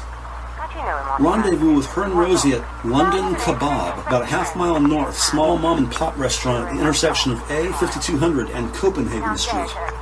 See you there. Half an hour later, after mustering at London Kebab, Vivian, Rosie, and Patrick Lincoln drive down to Checkers Billiards Hall. The three coppers enter to a noisy cacophony of video games. Investigators immediately recognize their man from the mugshot, now alone at the last table near the exit door. As the three law enforcement officers approach, Wainwright spots them. Oh, and here are the table dancers. Even from halfway across the room, detectives can smell booze on his breath. The three-time offender begins chuckling like a lunatic, and Vivian holds up her badge at head level. Mr. Wainwright, we'd like a word. Anyway, yeah, well, I'd love to go to your house, but I don't know where you've been. Extending his pool stick, Anyway, winner stays on. Wainwright nudges Patrick Lincoln in the chest. Winner stays on. Again, harder this time. The detective's left hand does something very fast. As the pool stick hits the ground, Wainwright suddenly finds himself bent over the table, being handcuffed by Rosie McManus, as Patrick Lincoln, holding him down, reads him his rights. Oh, Wainwright, you're a tickler. I'm arresting you on the suspicion of the murder of Lucy Seabrook. Would you like to say anything? It may harm your defense if you do not mention when questioning something. When they get to the car in the back seat, Detective Corporal Patrick Lincoln sits next to a handcuffed Paul Wainwright. Without the benefit of either legal representation or sobriety, anything Wainwright says will be inadmissible in court, so they need to wait for him to sober up. In the front passenger seat, lead investigator Vivian Friend tells DC Rosie McManus to drive them to the nearest drunk tank. Talbot Street Station is about 6 blocks east at the intersection of Quincy, and with everyone's seatbelts buckled, Rosie pulls out into the flow of traffic. 3:45 p.m. Back at the offices of Murder Investigation Team.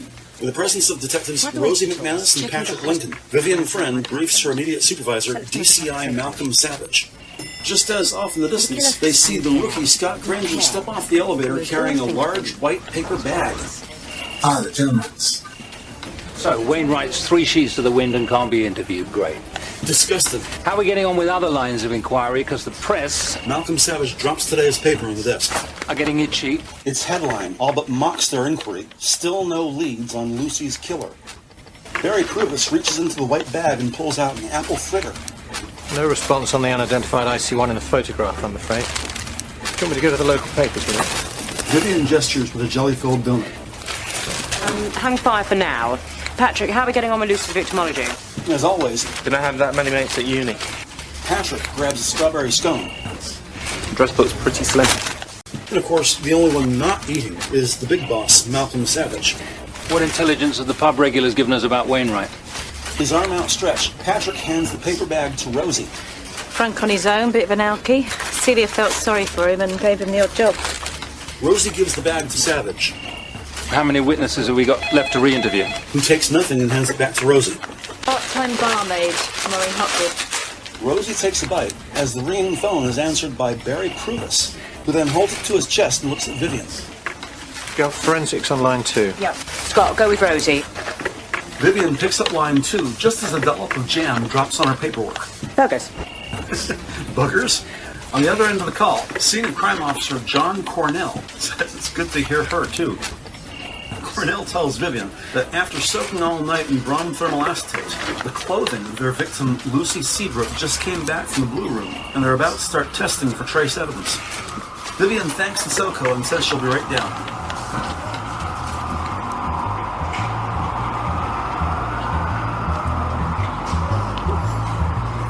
15 minutes later, just outside the back door of the Beckwith pub, detectives Rosie McManus and Scott Granger are speaking with barmaid Moira Hopkins, a heavy-set chain smoker in her mid-50s who wears her gray-brown hair up in a simple bun. She sports a light gray hoodie over comfort-fit denim blue jeans. Detectives begin with a glossy photo taken at the pool hall of their victim Lucy Seabrook, standing with that tall blonde man, Mystery Boy. Finishing her cigarette, Moira puts on her reading glasses and takes a moment to consider the picture. She looks at it thoughtfully and shakes her head no and hands it back. A moment's questioning establishes Moira Hopkins has been working at the Beckwith pub off and on since Easter of 2000, which is Sunday, April 23rd. 2 weeks later, regarding the last night Lucy was seen 3 years ago, Moira recalls working the bar that day with Celia and Daphne. And then Phil and Dean Guthrie brought Lucy back from the game early evening, maybe, 6 p.m.? Not overly busy that night, and Celia worked the bar as Phil made merry with friends. Hadn't given it too much thought at the time, but when asked, Moira assumed Lucy Seabrook had either gone upstairs to bed or returned to her dorm room at Hall's residence.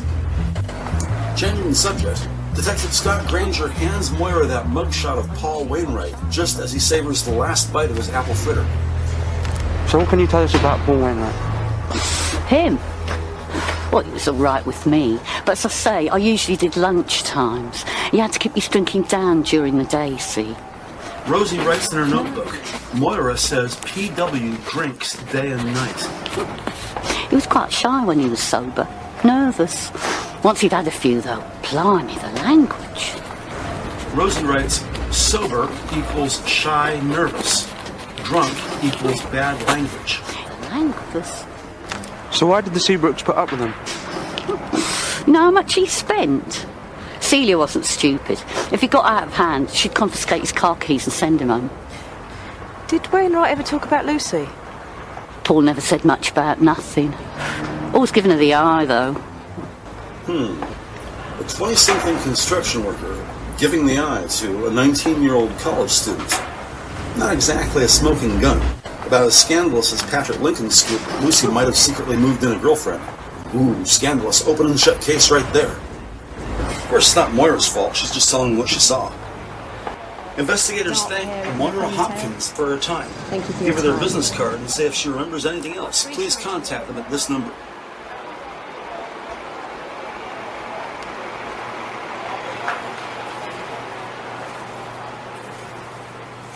During this time, at the underground facilities of Forensics Lab, DI Vivian Friend meets with Scene of Crime Officer Dr. John Cornell. On the counter at the left side of the room, there's an upright square-shaped container, its side open and facing them. A little larger than the shoebox, its interior lined with black velvet and equipped with a blue fluorescent light near its top.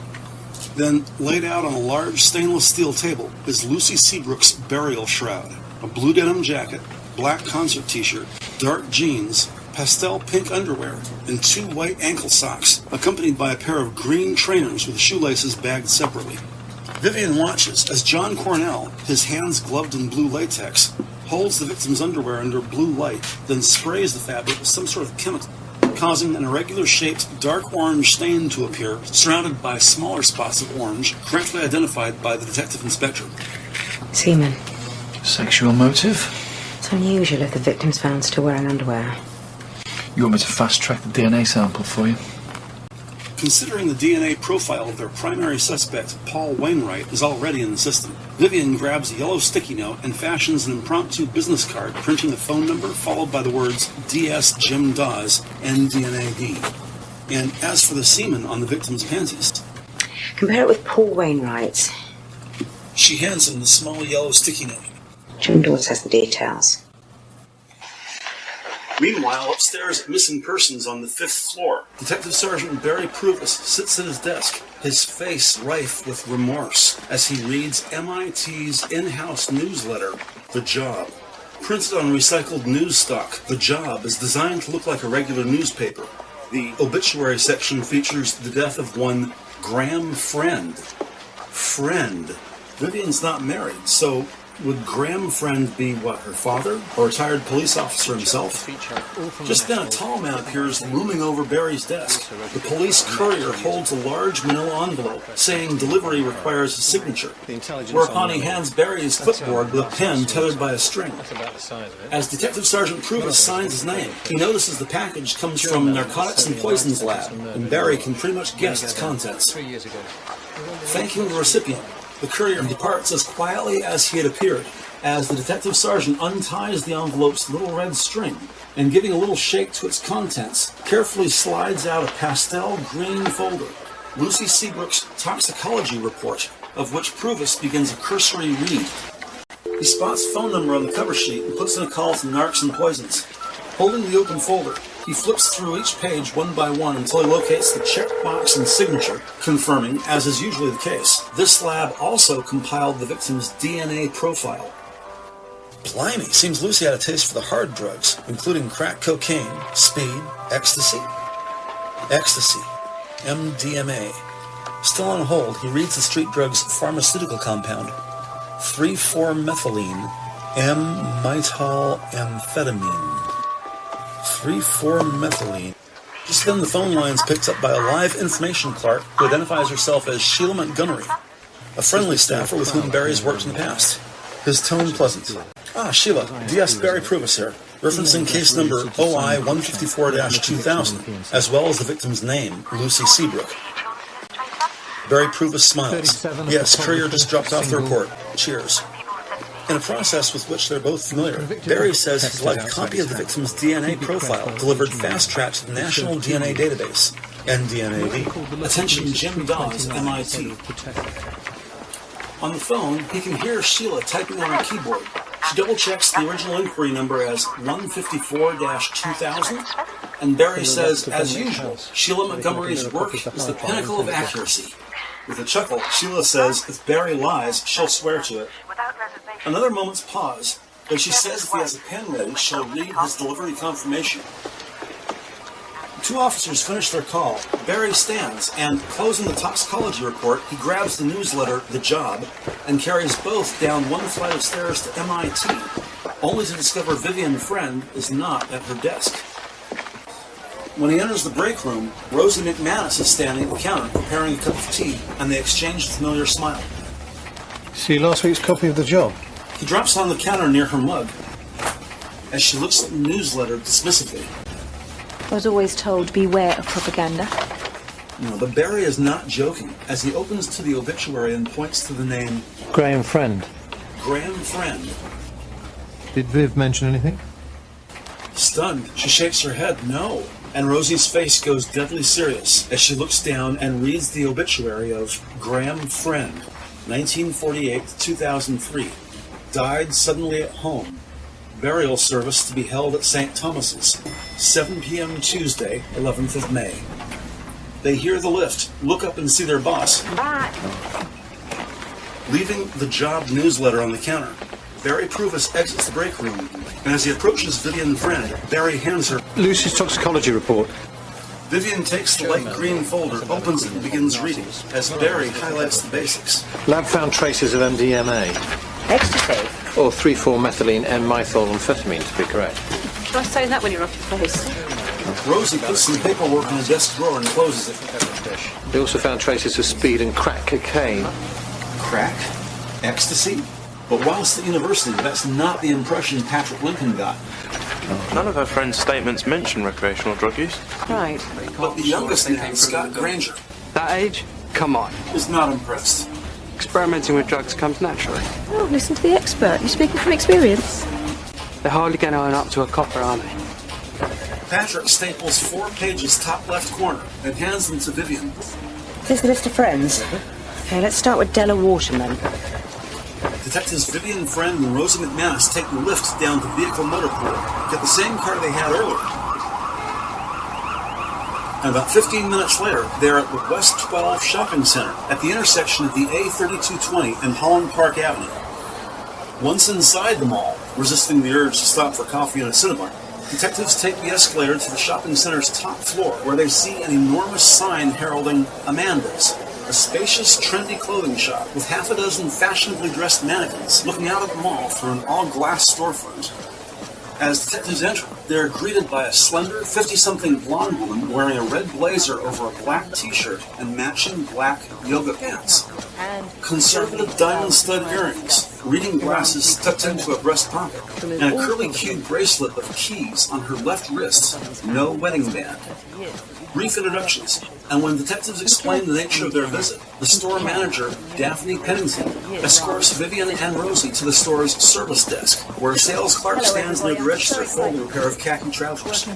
There's only 2 other customers in the store, and the store manager tells the clerk, Della Waterman, to take all the time she needs in helping these 2 detectives. Wearing a stylish sleeveless top of subdued purple and designer denim blue jeans, Della Waterman is an attractive 23-year-old African Caribbean woman who stands 5'6" on an athletic 130-pound frame. A brief set of questions establishes that Della Waterman used to live next door to Lucy at London University's Halls of Residence, dorms. They weren't especially close, but because they shared a common loo connecting the 2 rooms, the 2 students were friendly and would occasionally talk with each other.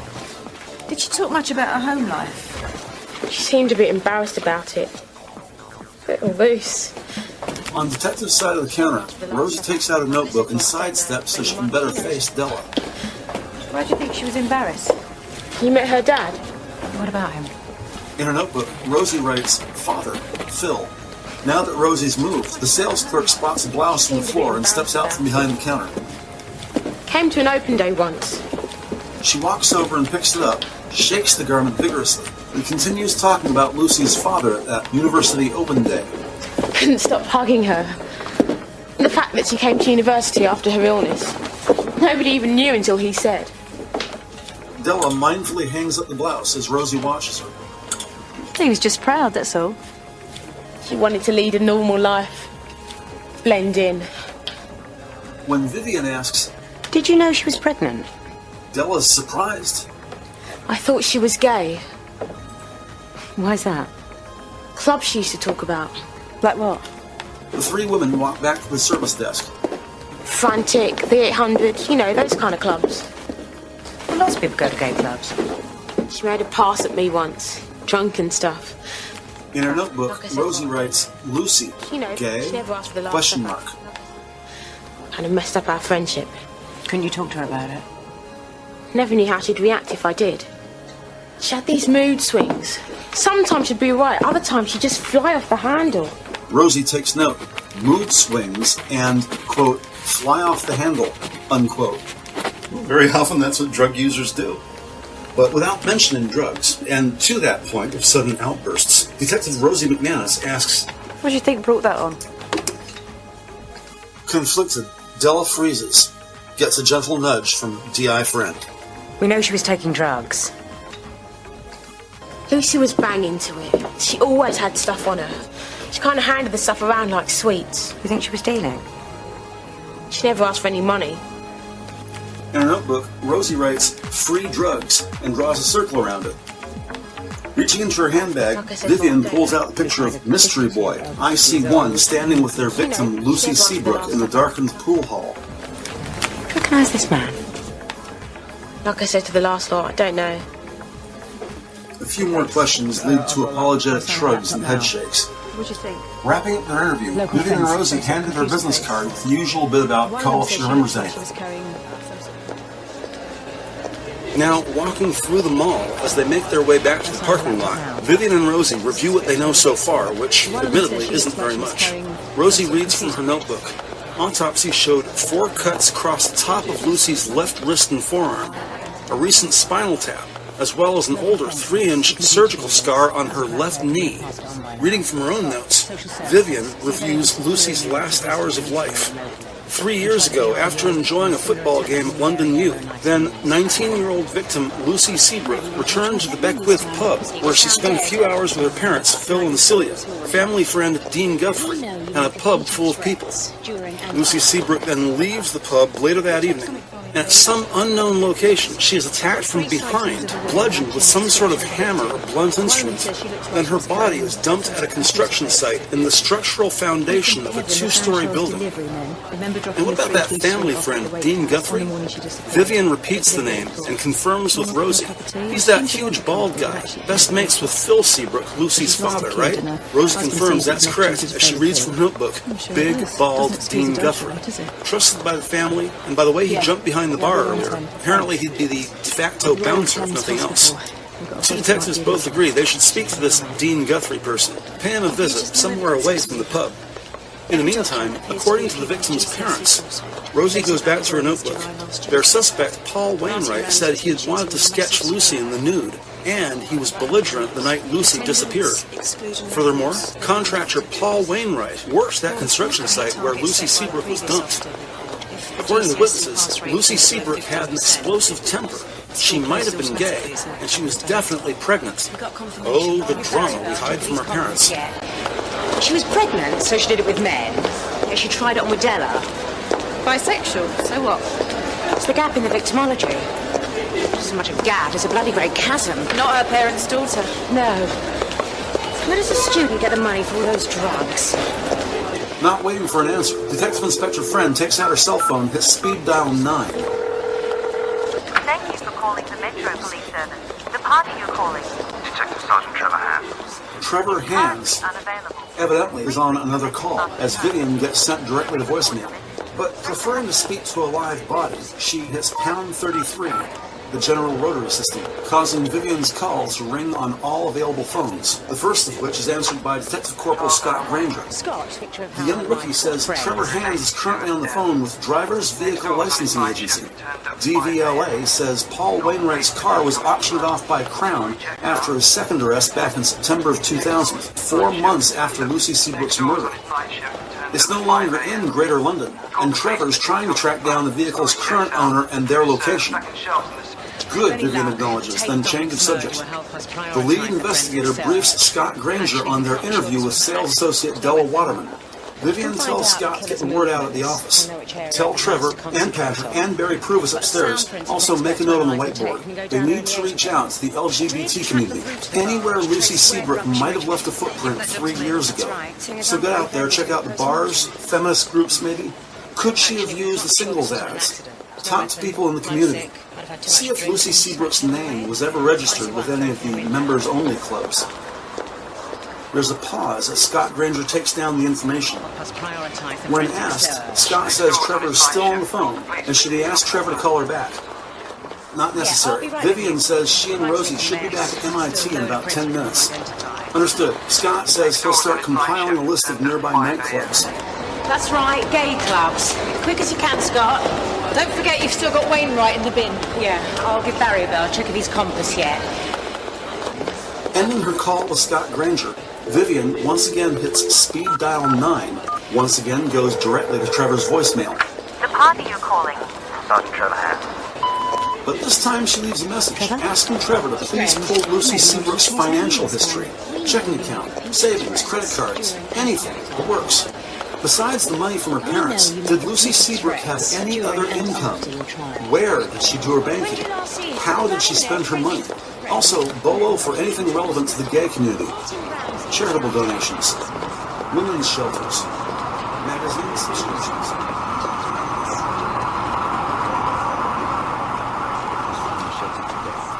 By the time Vivian and Rosie get back to the office, Trevor's received a 10-page fax from Lloyd's Bank.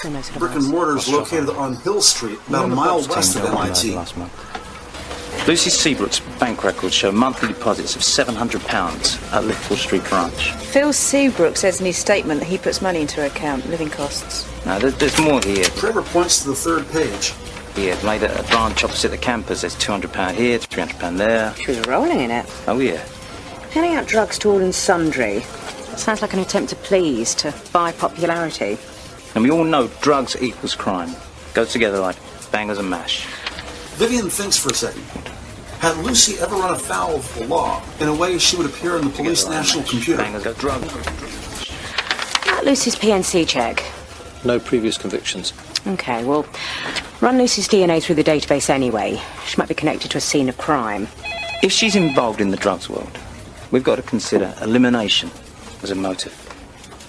Or something darker. Rosie hangs up the phone, looks at her boss. Talbot Street Station, Gov. Wainwright's fit for interview. And the two women depart as quickly as they had arrived.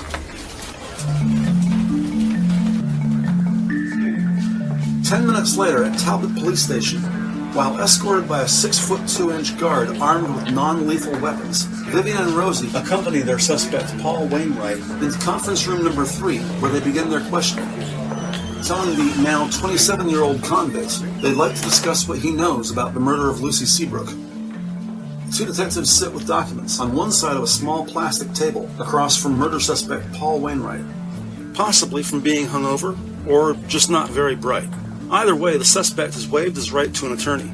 Sitting to his left, Rosie opens a folder and removes a transparent sheet protector containing 12 cardboard drink coasters, each with a person's face, including Lucy Seabrook, drawn in ink on the coaster's undersides.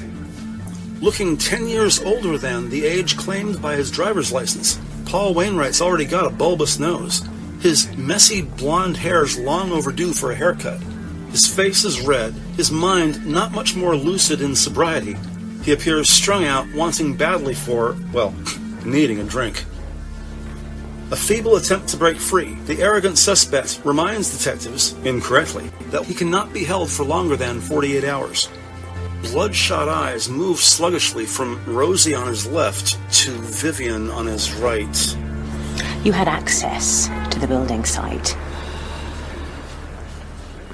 So did lots of people. Yeah, well, not all of them drank at the Beckwith or drew sketches of the victim. Did you draw Lucy Seabrook in the nude? No. Did you want to? No. Is it true that you couldn't take your eyes off her whenever she came home? She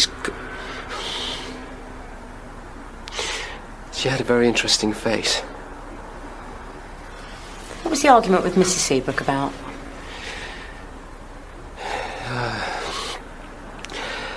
I couldn't find my wallet. Thought that she'd taken it. Did that make you angry? All the other witnesses at the pub that night said you became abusive. Had to be removed. Are you a violent man, Mr. Wainwright? What are you saying? How many times have you been prosecuted for assault? 3. I think 3 times. 3. Doesn't mean that I killed Lucy. How do you know if you can't remember? In a split second, the miscreant leaps up onto the table, landing on his knees, and investigators move back as he jumps to his feet, now standing on the table, pointing angrily, screaming at detectives, as 2 hulking guards rush in and restrain this raging lunatic, with a 3rd guard just outside the door standing by. The furious Paul Wainwright continues resisting and screaming as he's dragged away by guards. Vivian and Rosie dust themselves off, check each other out, and affirm good, yeah, with an appreciative nod to the last guard out the door.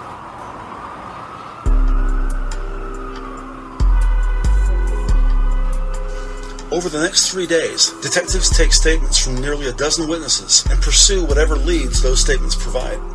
As with most murder cases, learn how the victim lived her life, and you'll likely discover the person or people who ended it. Using information provided by Campus Safety Police, Detective Patrick Lincoln tracks down the 4 friends of Lucy Seabrook, and by friends, that is, those who saw Lucy in person at least once a week, and correctly selected Lucy's face image from a page of 7 other people. These witness counts have some revealing commonalities. The 4 alumni questioned had no idea Lucy had been pregnant. The few times they saw her in person, the 19-year-old redhead kept to herself mostly, wouldn't make eye contact, wouldn't make conversation. The few friendships she struck up were soon scuttled by her own explosive temper. Regarding the night Lucy went missing, it appears the 4th of May 2000 was a fairly common night. A medium-sized crowd, people were singing croquet, playing darts, the usual. Paul Wainwright was extremely intoxicated, which was usual.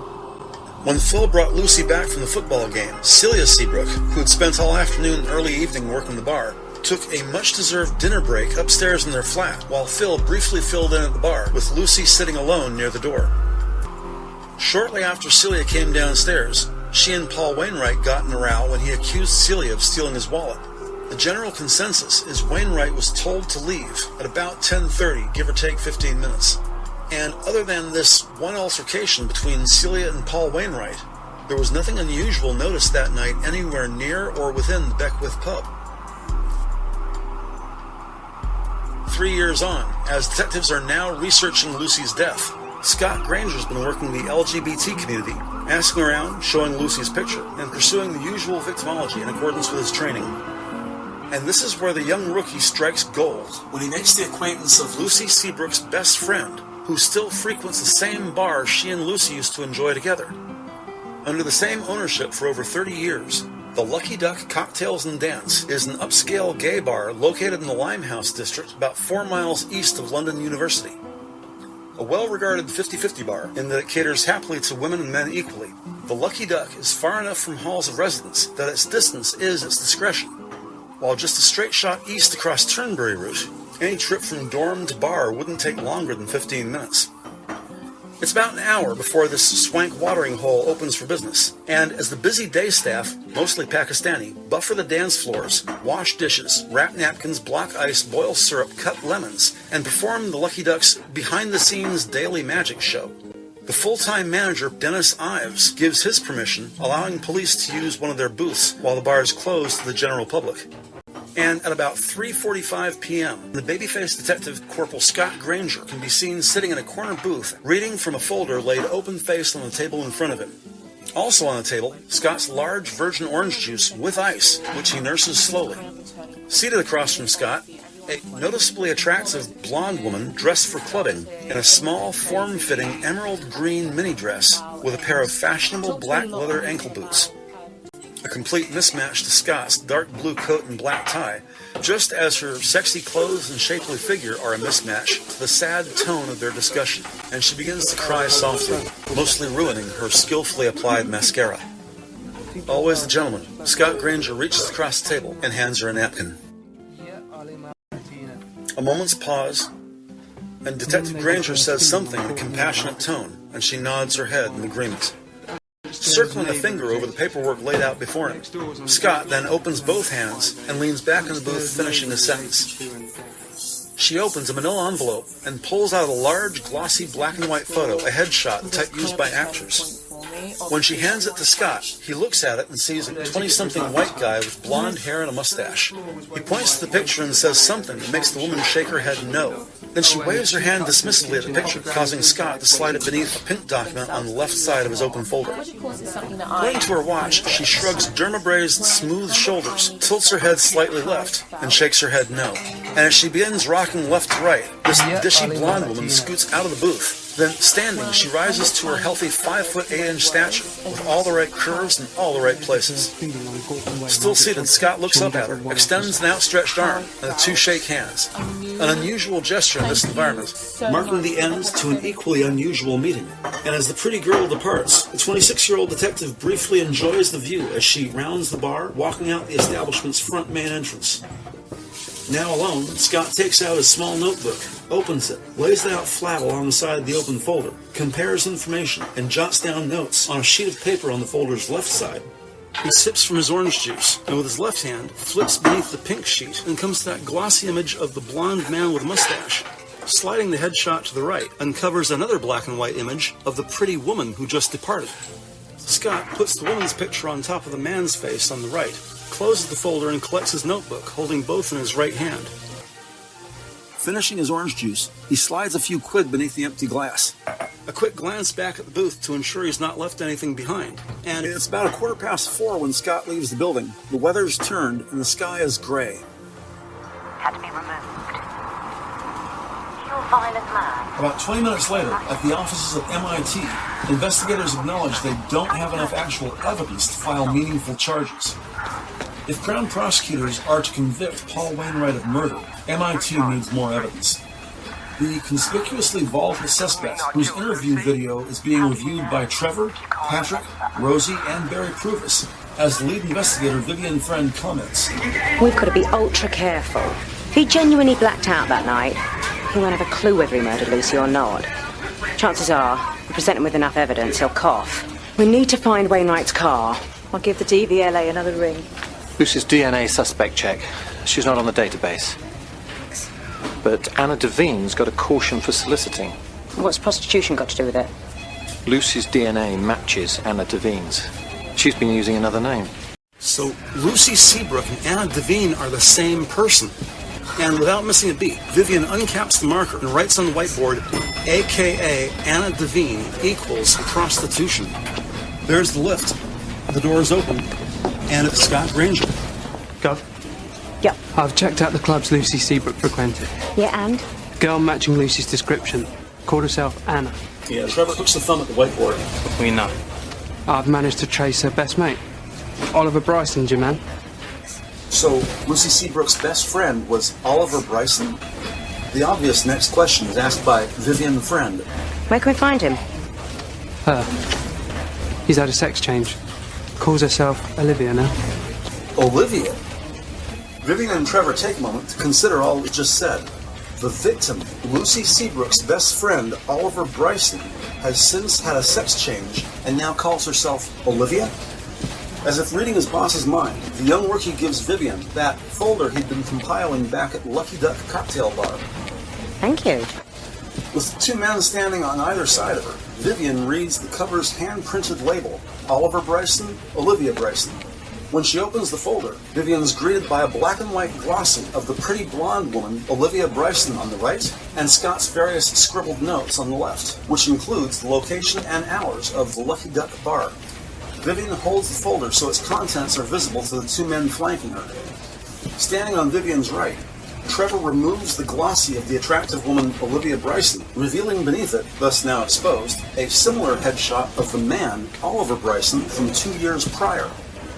Trevor positions the woman's face alongside the right edge of the man's headshot, so the two are now side by side for comparison. Yeah, that's him. Then from Vivian's left side, Scott Granger mimics Trevor's action, holding the smaller photo of IC1 Mystery Boy alongside the left edge of Oliver Bryson, still in the open-face folder Vivian's holding. And at once, the three detectives recognize it's a match. Seems Mystery Boy has become Mystery Girl, Olivia Bryson. Off the record, Scott says Olivia is an escort, and it's common knowledge she makes her connections in the relative safety of the Lucky Duck Cocktails and Dance. But of course, this is all unsubstantiated hearsay, and in his official capacity, Detective Corporal Scott Granger has never personally observed the witness, Olivia Bryson, offer sex services in a public setting. Moreover, Scott made it clear that M.I.T. has no interest in splitting such hairs, given the far more important issue of finding the killer of Lucy Seabrook, or as Olivia knew her, Anna Devine. Acknowledging the young rookie's been on the go since early this morning, the detective inspector gives Scott the option of clocking out for the day and going home, or accompanying Vivian and Trevor to the Lucky Duck Bar. Scott chooses the former, and Viv and Trevor both reiterate, good job, and they'll see him tomorrow. Looking at the bar's hours of operation, Trevor comments right now is probably happy hour. No time like the present. Vivian grabs a jacket as Trevor dons a sport coat and tie, and the two head downstairs to vehicle motor pool.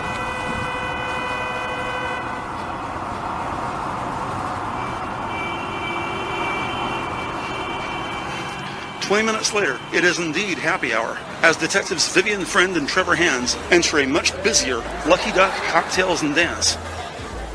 As detectives approach the bar, Trevor's tone is friendly as he displays his badge and police ID and leans in over the counter to address a tall man with rolled-up sleeves currently drying a wine glass. Excuse me. Yeah, sorry. I'm looking for Olivia Bryson. Quickly scanning Trevor's badge, the bartender looks around the room, then points to Trevor and Vivian's far right. The blonde lady at the end of the bar? Trevor looks. Blonde lady at the end of the bar, yes. And the two detectives regard the barkeep with a nod of appreciation. Cheers.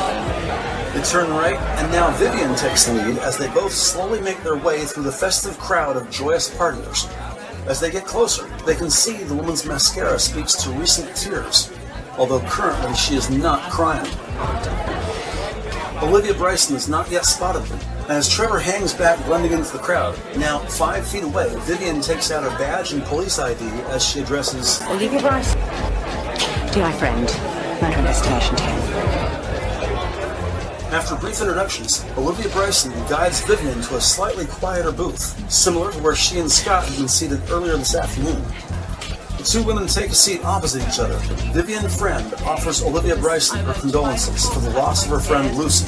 Well, Anna. She shrugs. The shapely blonde says she knew her friend's actual name was Lucy Seabrook, but her friend had always preferred to be called Anna to maintain her privacy. She says Anna felt safer that way.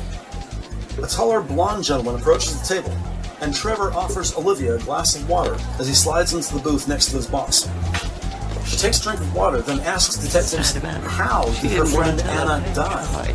And avoiding the gory details, Vivian says simply, quick blow to the head, never knew what hit her, and again offers their condolences. I'm sorry.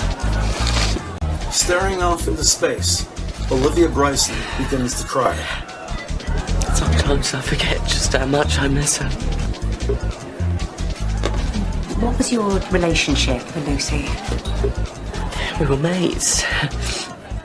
And sometimes she'd come over to mine and cuddle up in bed, just for comfort.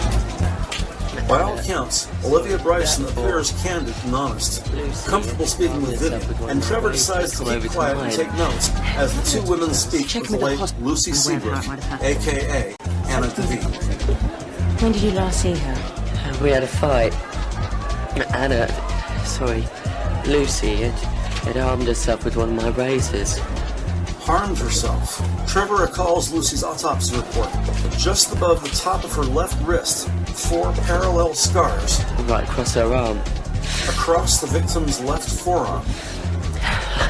Told it, you silly bitch. What do you want to go and do that for? And she wouldn't tell me. Sad about the baby. You knew? She didn't want to tell her parents. Trevor writes in his notebook, didn't want to tell parents. Pregnant, self-harm, drugs, gay. Why not tell family? ? And I reckon she'd set the cat amongst the pigeons. I said, well, she didn't know if she didn't try. She just seemed so low. Trevor checks his notes, considers one possible scenario in which Lucy departs the pub, intending to come round to Olivia's place, then is killed in transit, the body driven to the construction site and dumped. Finally breaking his silence, he asks Olivia if they can give her a ride home, which leads to a brief discussion in which it's agreed that instead of driving, detectives will accompany Olivia on the quarter-mile walk back to her flat. As the three depart for the Lucky Duck cocktails and dance a few minutes later, the cool night air is pleasant and breezy as Olivia leads Vivian and Trevor back to her place. Turning a corner, they are now walking north on Barnes Street. The sidewalk is so densely populated that, if blindfolded, one might easily think it was 12 noon. This vicinity is a business district, but half block north, Vivian sees a mailbox on the right, across the street from which the first residential building seen, and pointing, Trevor asks Olivia if that's where she lives. Yeah, just up on the left. She ever talked to you about her hunters? Well, Lucy got beaten up once. Some bloke in a back alley refused to pay her. Well, I tried to get her to become an escort, get off the streets and go to hotels. Hotels, yes. But a back alley? Recalling Detective Patrick Lincoln's account of Lucy's dorm room on campus, Trevor asks her best friend if Lucy was going to do something so risky, why not just use her dorm room? But sharing Trevor's confusion, the attractive blonde shakes her head, says she would sometimes ask Anna that very question, only to be angrily screamed at to mind her own business. Does she have any regular clients? Yeah. Well, I just wanted to be a safety net. Sometimes she'd give me the punters' phone numbers, ring from the hotel and let me know if she was all right. Well, I'll show you. I've got them in my old diaries. Detectives see the woman back to her flat safely, and for their service, Olivia Bryson loans detectives 2 small books with about 24 hand-entered phone numbers and email addresses, clients and contacts of the late Lucy Seabrook, a.k.a. Anna Devine.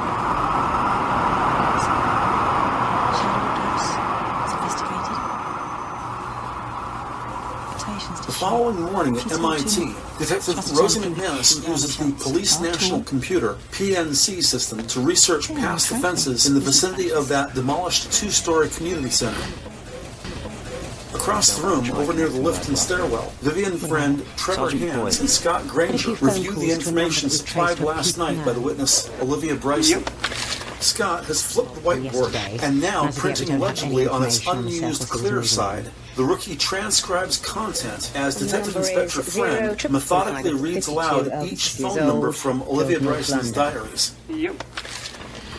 And the number is 0774 748 2130. Barry Pruvis appears carrying a fax from Driver and Vehicle Licensing Agency. Still want forensics to go ahead stripping Wainwright's car. Paul Wainwright's car. When was it traced? This morning, coming down on a low loader from Birmingham. Owner's not too happy. Wow. Seeing taxpayers already footed the bill for getting his car down here, they may as well run it for trace evidence, if for no other reason, just to conclusively rule out Paul Wainwright.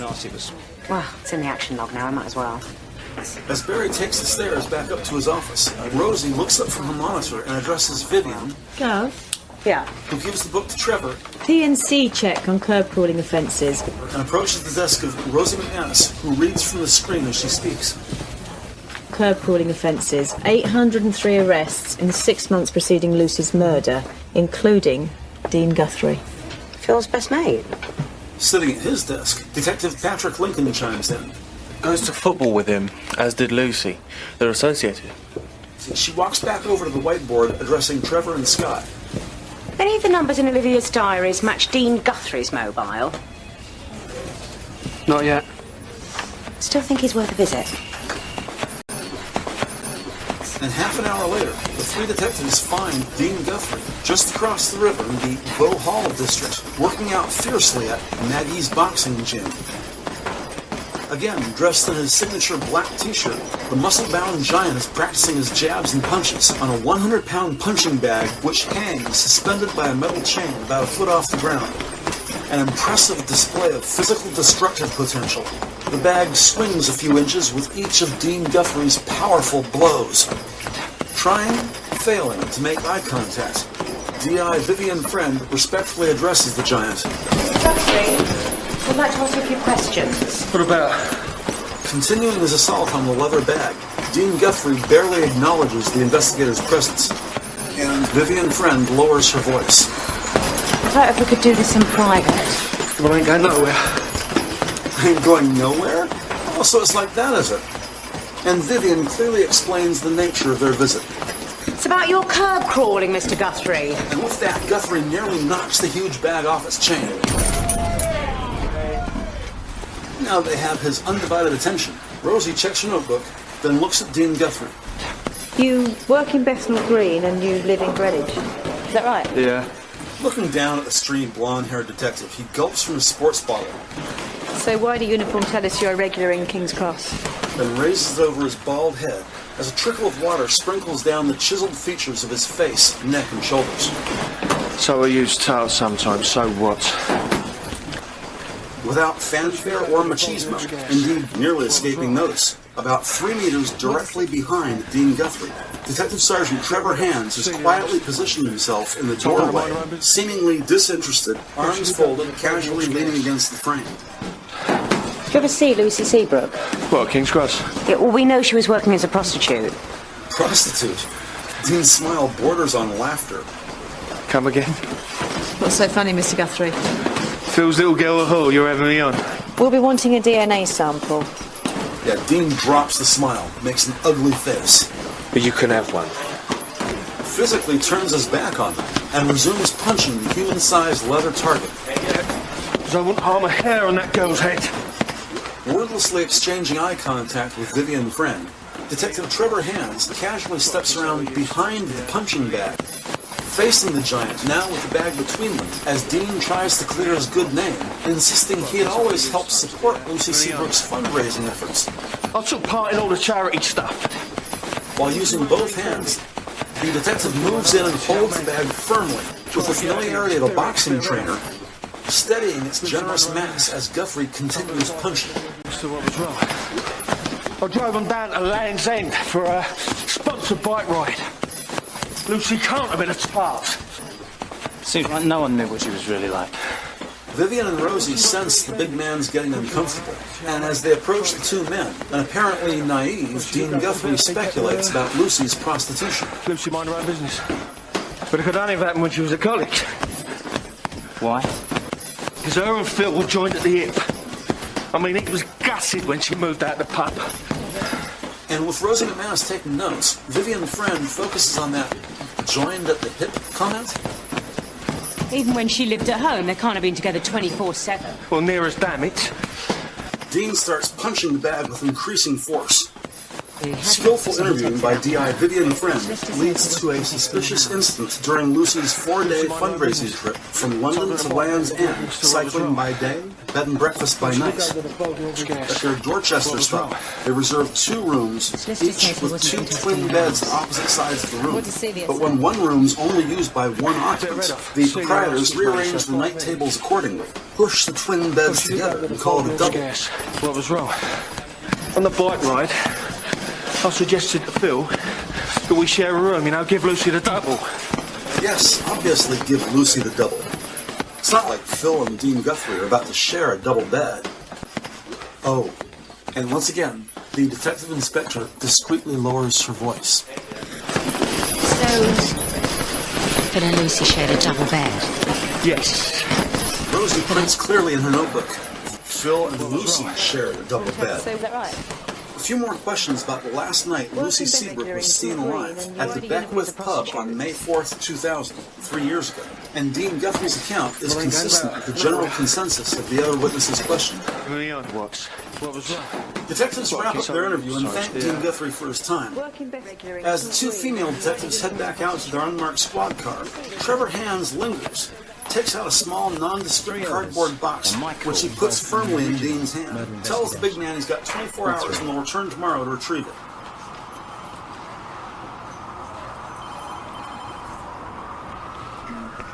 Upon their return to M.I.T, Trevor gets an important call which takes in his office. Sergeant Trevor Hands. As Vivian and Rosie go into the break room to take off and hang up their coats. You heard Dean Guthrie. Phil wouldn't let Lucy out of his sight. Think about it, Rosie. How many fathers do you know share a room with their teenage daughter? He was having a sexual relationship with her. Not relationship, it's abuse. Disgusting.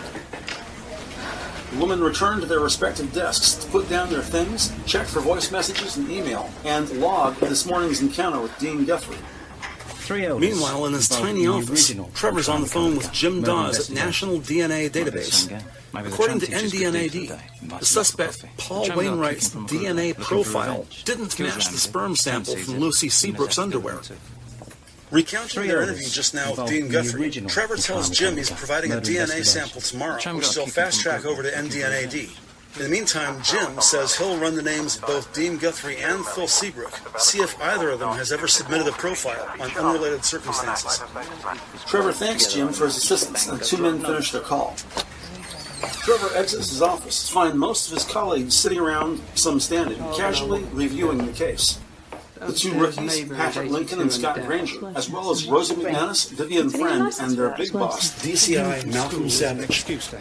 At issue, what exactly does M.I.T. actually know about the victim so far, the victimology, and what can they infer from this information? Past victim.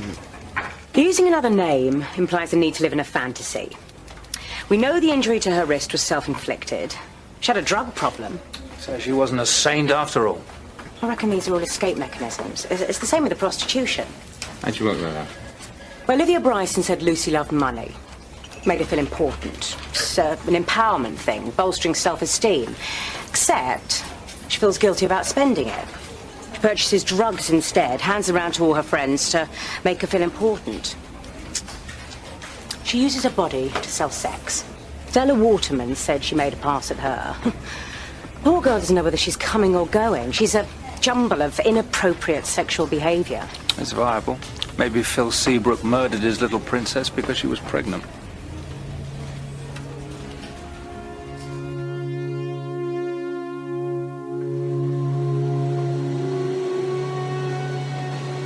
The following morning at the Beckwith pub, it's early, well before business hours. Downstairs in the cellar, 8 beer kegs on metal racks, ending alongside a restaurant-grade dishwasher, where Celia opens its enormous door and removes a large plastic rack of freshly washed drinking glasses. Carrying the heavy dish rack up the stairs, once behind the bar, Celia immediately puts them down beneath their intended shelves when she hears a polite tapping at the glass door at the far end of the bar near the cash register. Leaning out over the bar so she can see around a wooden column, Celia notices 2 detectives standing just outside. It's that short woman detective, the one Phil shoved the other day. She's holding her badge up to the glass. Then Celia remembers her name. Friend. Tiffany Friend. No, Vivian Friend. She's pretty sure it's Vivian Friend. Standing next to Detective Friend, another investigator. A younger bloke, skinny with short dark hair and a boyish face. Can't be older than 25 years if he's a day. Yeah, acknowledging their presence, Celia smiles, quick wave, and she looks around quickly, grabs her keys as she heads over to the door. Approaching the 2 investigators, Celia eagerly unlocks the door, pulls and holds it open as the 2 enter the pub. A pleasant exchange of good mornings, quick introduction of Scott Granger. And Vivian asks if they can speak with Phil, please. But Celia says Phil is currently out. Should be back 20 minutes, definitely within half an hour. Tactfully, Vivian asks if there is a place they can speak quietly, and with a nod from Celia, the 2 detectives follow her into a medium-sized room apparently used as a pantry. The floor and walls are of white diagonal tiles. In the center of the room, an island table with a cutting board. A variety of easily accessible spice racks mounted on the wall and spaced thoughtfully between white cupboards. Smartly dressed in a knee-length black leather jacket over a suit and tie, Detective Scott Granger hangs back near the door to act as gatekeeper so the 2 women can speak comfortably. This medium-sized aromatic room is stuffy, and Vivian loosens the top 2 buttons of her black peacoat. There's no easy way of telling you this. The semen found on your daughter's undergarments matches your husband's DNA. Oh, God. Celia looks like she just drank curdled milk. You are? Sorry. Oh. You're insane. Insane. Vivian might agree, thinks better of it. No. Wrong. You gotta be wrong. Why are you trying to do this to my family? No. Gently touching her shoulders, Scott tries to calm the woman. No, I'm not having it. But that curdled milk disgust quickly boils into anger. Sit. What are you trying to do to this family?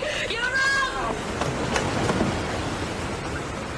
Still no sign of Phil Seabrook, and within 3 minutes, a fully equipped police forensics van pulls up in front of the pub, escorted by 2 police squad cars, clearly distinguished by their familiar blue and yellow paint scheme. 2 more unmarked sedans pull up, as uniformed cops and forensics personnel are now joined by Detectives Trevor Hands, Barry Pruvis, Rosie McManus, and Patrick Lincoln, all of whom file into the pub. Already wearing his dark blue bunny suit, scene of crime officer Dr. John Cornell gets out of his forensics van, opens its back doors, and begins removing the appropriate gear. Just after 12 noon, Phil Seabrook returns to a pub now surrounded by police and forensics vehicles. Phil feigns righteous indignation. What in bloody hell is going on here? Entering the structure, he's greeted by 2 uniformed constables, Sergeant Nina Mayer and Corporal Archibald Ferguson, who politely but firmly insist Phil Seabrook take a seat at the end of the bar, as his wife is similarly asked to continue waiting in that pantry room between the 2 staircases. Now detained in separate rooms, each spouse is provided their own copy of the search warrant's cover sheet, listing all pertinent information to which they are currently entitled. Throughout the premises, a police photographer is tasked with getting images of every room within the building, including any storage or smaller buildings anywhere on the property. A fingerprint lift team begins upstairs in the Seabrook's residential flat, then will meticulously, floor by floor, work their way downstairs.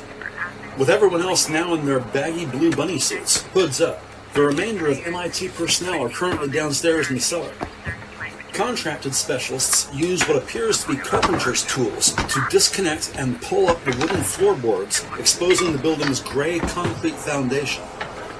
Under the direction of Detective Sergeant Barry Pruvis, a younger specialist carefully feeds a cable into and behind the dishwasher. Feed it through. Keep feeding it. At the tip of the cable, a tiny camera sends video feed back to Barry's huddle with two other specialists, their eyes fixated on a portable box-shaped monitor with a 7-inch LCD screen. Then, across the room, near the first beer keg, one of the bunny-suited specialists notices something in plain sight, and already described in the search warrant as, quote, any blunt instrument comparable with the bludgeoning wounds on the back of the victim's head, unquote. The round-faced specialist bends down and lifts a heavy 3-pound mallet. Its heft feels like he's holding a crowbar made of solid lead. He opens an evidence bag and slides this extra thick hammer within. Detective McManus approaches, and they exchange a familiar smile as Specialist Gary Sherman holds the bag by its top, raises it to head level, and shines his light on the transparent plastic so Rosie can see the heavy lead mallet. It's used to knock the taps into beer kegs. Its diameter matches the victim's head injuries. It may not be the same, of course, but... Then across the room, over near the wall, about 2 meters back from the stairs, another scientist sprays the exposed brick with luminol and speaks loud enough to be heard over the competing sounds. Okay, can I have the house lights down, please? Not exactly pitch black, but dark enough for the task at hand, and no one speaks as forensics technician Angus Campbell shines his Metro Police-issued UV blacklight on the wall where he had just sprayed. And now, everyone can observe the presence of blood. In this context, seen as a large luminescent patch of glowing blue, smeared diagonally across the wall. Moving his blacklight torch accordingly, forensics technician Campbell follows the stain down the wall of the cellar's concrete foundation, the ground. There's blood spatters. Quite a lot of them. Meaning, this was the kill zone. Lucy Seabrook never left this cellar alive. After spraying the ground, his UV light reveals that same glowing blue streaking all the way back to the bottom step of the staircase. And in about 10 minutes, continued testing shows more streaks leading up the stairs with the occasional droplet beneath, and ultimately outside the car park. And to his consternation, the patriarch Phil Seabrook, now their second suspect, is handcuffed and detained for questioning in the murder of Lucy Seabrook. I haven't done anything! The pantry door opens and Celia Seabrook lunges at her incestuous husband. Get him in the door! With clenched fists, she begins furiously striking Phil about the head, back, and neck. And once again, the couple are separated by detectives, who walk the shackled suspect out to waiting squad cars.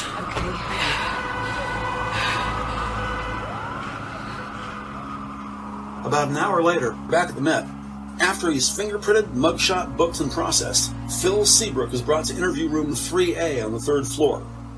Now freed of police handcuffs, the suspect sits at a wooden table with an acrylic dark blue surface. As to be expected, his demeanor appears quite upset, his morose eyes fixated on the flat blue surface immediately before him. Positioned against the wall, the table has but one item just to Phil's left. The bulky cassette tape recorder, a little larger than the size and shape of a shoebox with big mechanical buttons and a heavy-grade, beige, brushed plastic housing. Its technology outdated even by 2003 standards, but still the audio standard of choice when recording oral evidence or pre-litigation sworn testimony. There's an empty chair immediately to Phil's right, and two more across the table. Beyond the two empty chairs, across the room and slightly to his right, the open door reveals a water fountain, and immediately left of the open door, directly in front of Phil across the room, the wire mesh glass window with open white blinds showcases a long hallway tiled in shamrock green, which continues and disappears left, its view ending where the window becomes wall. Of course, just inside this open door, a uniformed constable, able-bodied and mindfully alert. wordlessly stands guard with his arms crossed, feet slightly apart, a posture fully prepared, indeed keen, for the suspect to try something foolish.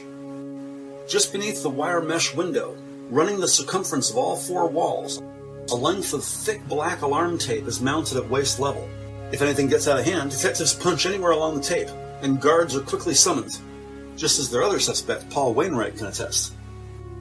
At least one video camera mounted in plain sight, and in a soundproof room just 2 doors down the hall. His static environment is being monitored on CCTV by Detective Inspector Vivian Friend and Detective Constable Rosie McManus.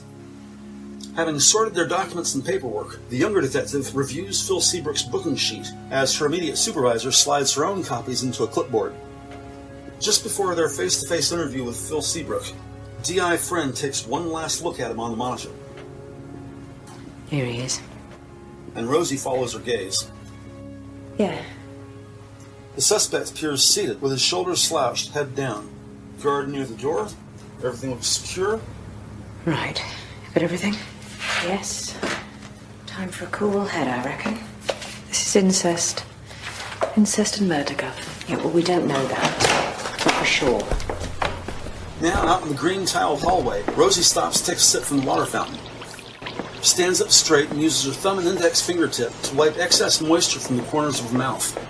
And as detectives enter the room, Vivian quietly says something to the guard, who steps just outside, closing the door behind him. The suspect, Phil Seabrook, sits at the table looking just as he had appeared on the monitor a moment prior, with his head hung low, chin against his chest, slouching his shoulders with his hands in his lap. As detectives sit across from Phil Seabrook, the nervous suspect begins rocking back and forth very slightly, about 2 inches in each direction, and avoids eye contact by staring down at the table's dark blue surface before him. With each of the two cameras, one hidden, having its own built-in microphone, the antiquated tape recorder on the table next to Rosie is mostly a formality, and regardless of whether or not the suspect makes eye contact, investigators announce they are here to learn what he knows about the murder of his daughter, prostitute and college student Lucy Seabrook. And not to put too fine a point on it, was Lucy carrying your baby? But Phil continues staring at the table. I didn't kill her. And Rosie speaks to his forehead. Did you rape your own daughter? I didn't kill her. We found your semen on her knickers. Why was that? During this long pause, wordlessly, the suspect continues bobbleheading, watching the table's surface like it's a soap opera. Detective Rosie McManus reviews her notes. Blood samples taken from the wall of the cellar pub indicate that Lucy had been struck repeatedly. I did not kill Lucy. Do you know your daughter was working as a prostitute, Mr. Seabrook? He finally stops rocking, and as a creepy smile widens his face, the suspect stares at Vivian Friend and begins shaking his head no. Should a caution for soliciting? Nah. Did you murder her because the baby wasn't yours? But his temporary smile congeals into something hateful and ugly. You're lying. You think she'd been sullied in some way? Angrily, he points his finger at Vivian's face. You're lying! How old was Lucy when you started abusing her? It is not abuse. Without moving his head, his eyes check in with Rosie, then return to Vivian as he continues. It's not abuse if both parties agree. You shared a room on a sponsored bike ride to Land's End some 8 years ago. Yeah. Lucy was 14. And? You having sex with her then? Ah, so that's what this is about. And he smiles warmly. We were in love. We fell in love. The broken pencil startles Rosie, who quickly regains her cool demeanor, puts down the 2 pieces, then looks Phil square in the eye. All kids love their parents. It's a response to knowing that they've been nurtured and protected. I looked after her. And when they're not, it becomes a need for approval. No. Did she seek approval sexually? No. Was yours a conditional love in exchange for something that you wanted? No! And just as abruptly, he regains his composure as the compassionate father. I couldn't have harmed her. Not my Lucy.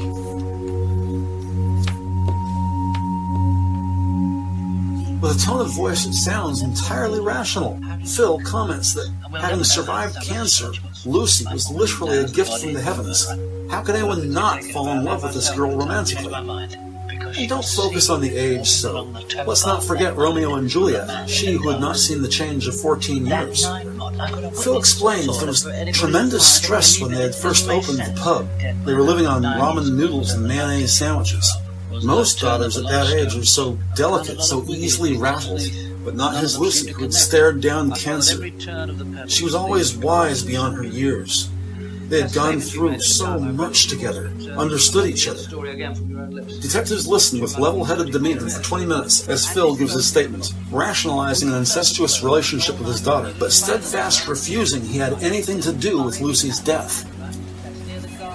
For the moment, detectives have heard enough, and the suspect, Phil Seabrook, is returned to detention.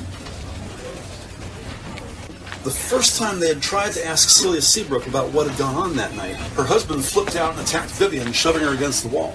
At the time, quite understandably, it was attributed to a grieving father, driven to distraction by the renewed focus on the murder of his only child. And that all happened just as they were discussing the events of the last night Lucy was seen at the pub. But could Phil's outburst actually have been a crude distraction in an attempt, even for just a moment, to deny detectives access to the victim's mother and most vocal advocate? With Phil in a holding cell downstairs, investigators now have unfettered access to the one survivor who could shed the most light. Returning to interview room 3A, this time detectives meet with Celia Seabrook. And for about half an hour, the conversation goes as expected. Celia's recollection conforms with the general consensus. But the interview takes a grave turn when the night of May 4th, 2000 is brought up by Vivian Friend. What were your movements the night Lucy disappeared?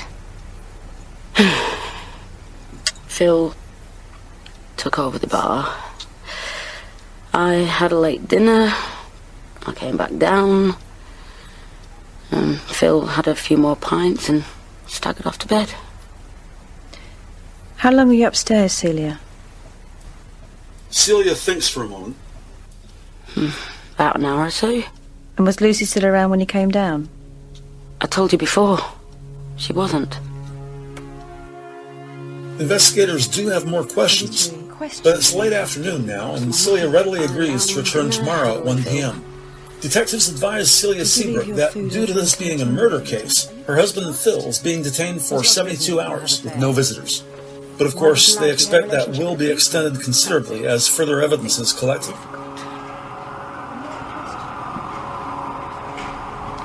Unbeknownst to Celia, the following morning, Vivian, Trevor, and Rosie have an appointment to keep at Maggie's boxing gym, where they collect a DNA sample from Dean Guthrie. Having handed that little cardboard box back to Trevor, Dean Guthrie is now surprisingly forthright with detectives, speaking with the ease of an honest man, comforted by the certainty of his own irrefutable DNA specimen, now in police hands. Perhaps out of a sense of relief, the bald giant enthusiastically pummels the well-worn punching bag as he answers candidly the questions put to him by D.I. Friend. Was there anything to suggest that Phil and Lucy might have had words during the day? Acting out of character at all? Well, Lucy weren't drinking that night. Phil was a bit offended. Trevor quietly watches and listens as Rosie takes notes. He kept pushing one on her, see what I mean? Try to get her into the spirit. Well, maybe Lucy was feeling unwell. Well, she did go to the bogey every 5 minutes. In her notebook, Rosie writes, Lucy not drinking, in the loo every 5 minutes. Celia asked her what was wrong. Lucy bit her head off. Told her to mind her own business. Celia asked what was wrong. So Celia knew something was wrong with her daughter. What did Celia say? Nothing. Nothing? Serious problems with her daughter's health, and the mother says nothing? Nothing. Just made herself scarce.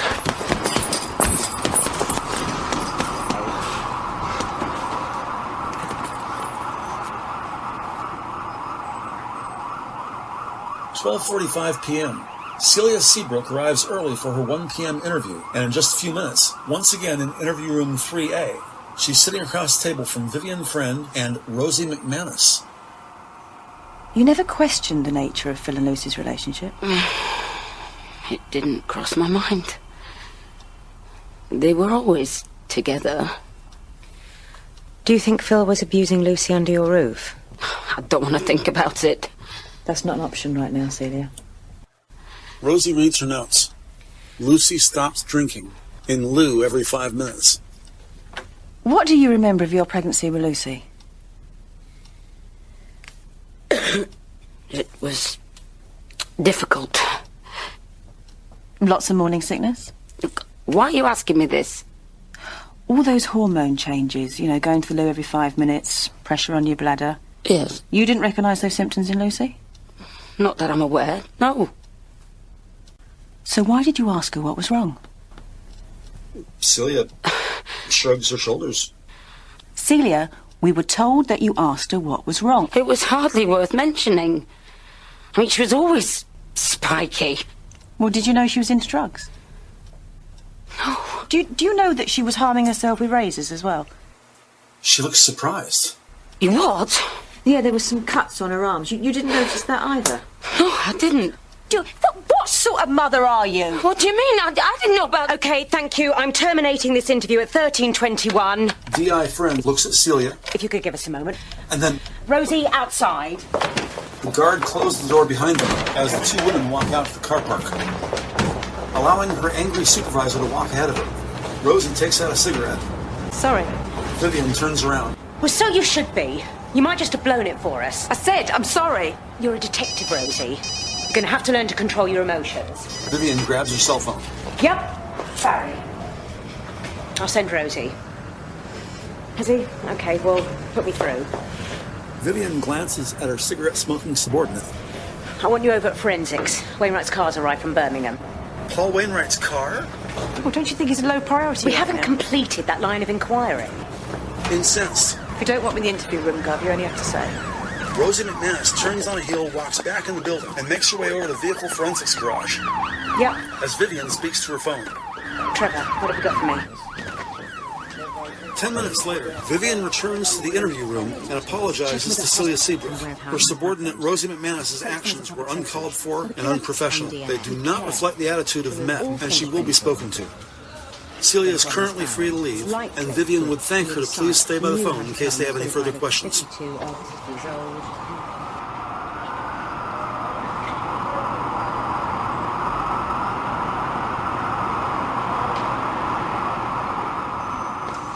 With Celia out the door, 20 minutes later, once again, Phil Seabrook is sitting across the table from Vivian Friend, but this time she's accompanied by a man. Across the table, directly in front of Phil, the male detective, with an expressionless, weathered face, quietly sits up straight with his hands in his lap. Next to him, and to Phil's right, the woman, Vivian Friend, her left hand resting on the corner of the table, and her right hand down at her side. Tell us about your father. What about him? Why were you put into care? Mum died, Dad couldn't cope. Did your father sexually abuse you? Wordlessly, with a strained expression, Phil looks down at the table. She leans forward. Did he sexually abuse you? He looks at her momentarily, then returns his gaze to the table. No. Finally, the other detective, Trevor Hands, speaks up. We checked. It started when you were 3 years old. Phil Seabrook begins to cry. It's a common cycle. Victim turns offender. It's a coping strategy. Is that how you coped? Is that how you coped? Still staring at the table, squeezing his eyes, his wedding band on his ring finger. Is that how you cope, Phil? As this emotionally corrupt pedophile sits wallowing in self-pity, 2 blocks away at the vehicle forensics garage, Detective Constable Rosie McManus waits patiently before an old, faded black 4-door sedan. She takes the magnetic-backed clipboard off the hood. With a DVLA stamp in the lower right corner, its cover sheet reads, Evidentiary impound for case number 154-2000. Victim homicide, Seabrook Lucy, EA1FA19. Then 2 lines down, it identifies this vehicle as a black 1991 model Saab 9000. Flipping a few pages back, Rosie confirms it's currently owned by one Stanley Morris of Birmingham, who purchased the car at the Bishopsgate Repo Auction 2001 on the 3rd of December. 3 previous owners, including convicted offender Paul Wainwright of King's Cross. Still in front of the car, she rests the clipboard on her left forearm, flips all the way to the end, and puts her signature, desk phone, and badge number on the ITC Indefinite Transfer of Custody form. Off in the distance, Rosie spots a short, 40-something Asian man wearing a white maintenance jumpsuit with the sleeves rolled up, approaching from the other direction. Rosie walks around the car and meets him at the rear bumper, where there's a large, dark gray metal tool cabinet with 6 flat, wide drawers running down its front. The 2 co-workers greet each other, and with a brief explanation, D.C. McManus hands the clipboard to automotive forensics technician Fujio Akagi. The stocky mechanic sets the clipboard down on the tool cabinet and opens the second drawer down, pulling out a small padded square about the size of a flattened-out pack of cigarettes. The auto technician pops the boot to see an open cardboard box with a dozen or so glass soda bottles, presumably on their way to recycling. Also a military-issue heavy-down winter parka, an old torch with 2 extra batteries rubber-banded to its hull, 4 tall glass church candles, and some 10W30 motor oil, its black plastic bottle caked in dust. Akagi picks it up, estimates it's about half full, tightens its lid and puts it back. Next, he opens the torch, takes out the batteries, and inspects for acid leakage. Finding none, he puts the items back in the boot before taking that little padded square, gently working its edge with his fingers, then shaking it briskly until it opens to the size of a kitchen rubbish bag. He hands her the oil, then bags the candles and the torch and batteries, folds the jacket in half and bags that too. He hands the bagged contents to Rosie, who knows to keep the oil separate. Then Akagi takes out the box of bottles, and about 5 feet behind the old car, the 2 colleagues put everything down near a red metal freestanding tire mount beneath a huge window that's open to let in fresh air. Returning to the open boot, Rosie watches as Mr. Akagi pulls up the floor-molded carpeting and throws it innocuously on the box of bottles behind him. Then the stocky man lifts the spare wheel out of the car, takes a few steps and positions it on the red tire mount accordingly. He turns around and, pulling out his own torch, looking at the empty spare wheel well, he lights up the interior. He and Rosie see the metal is stained in 2 spots, each about the size of a large biscuit, color of rust, maybe dark brown. And the 2 colleagues exchange a glance. Could this be leftover blood from Lucy Seabrook's final grim casket ride? Yes, indeed.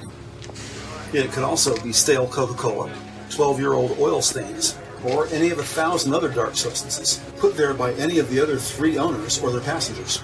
Both familiar with the routine, the forensics mechanic double-checks the clipboard, telling the investigator if they find anything significant, they'll call her ASAP. She thanks Mr. Akagi and makes her way back to M.I.T. There's a tram that runs every 15 minutes, but still crossed with Vivian. Rosie opts instead for the 10-minute walk back to New Scotland Yard. 1 cigarette and 2 city blocks later, as she enters the building, she sees one of its lifts is open. Fortune favors the brave. And as it begins to close, Rosie makes a dash for it. The woman inside sees her and holds the door. And as Rosie's luck would have it, that helpful woman inside would be none other than D.I. Vivian Friend. And as the doors close, the uncomfortable silence is filled as Rosie tells her boss about those stains found in Wainwright's old car. D.I. Vivian Friend considers this. And with a shrug, Rosie says it's probably oil, just as Vivian uses the word soda. And the brief levity greatly lowers their awkwardness.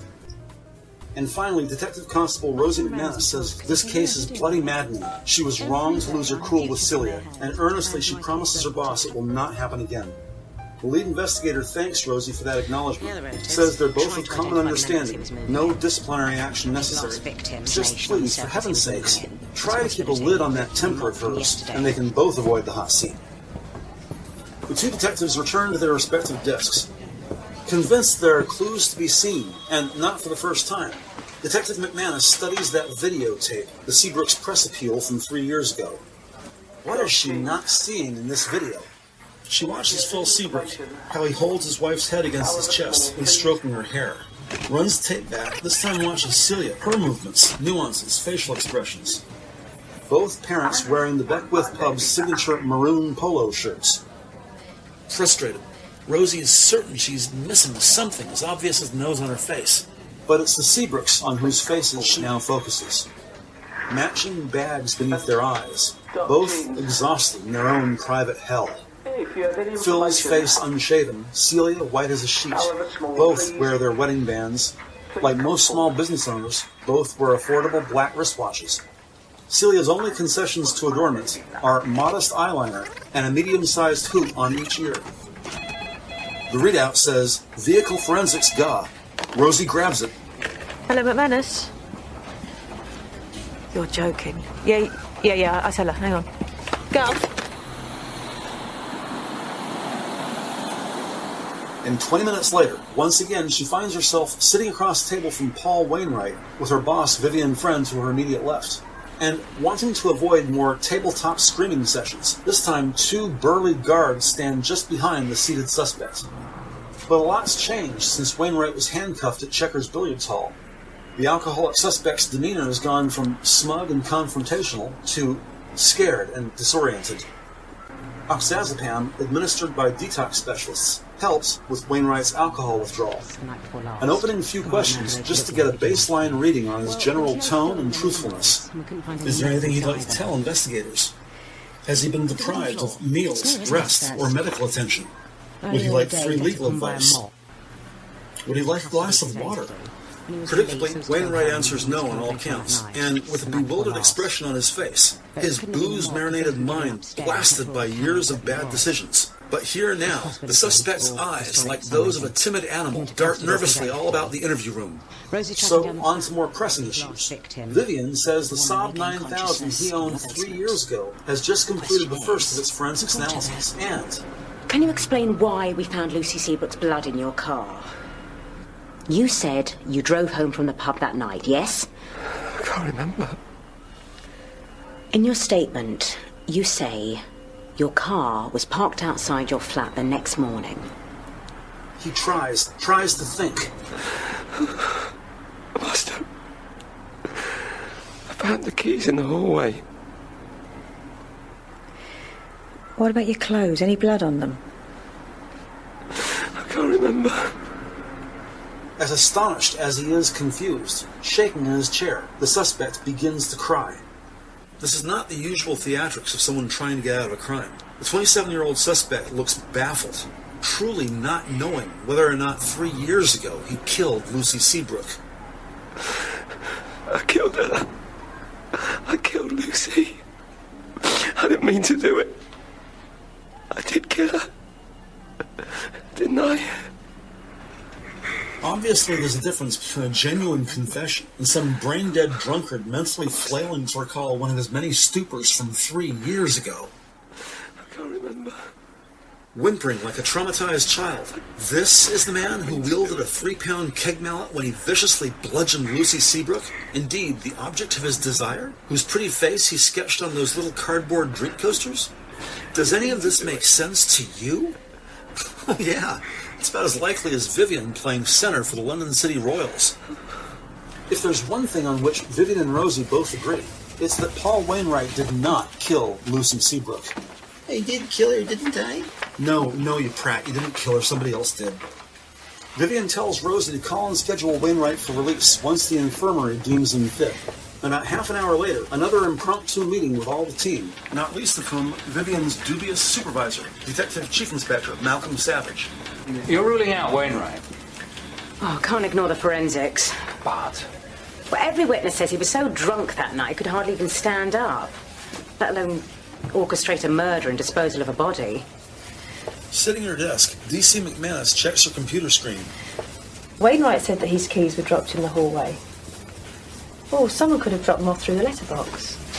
She looks at Detective Sergeant Barry Pruvis.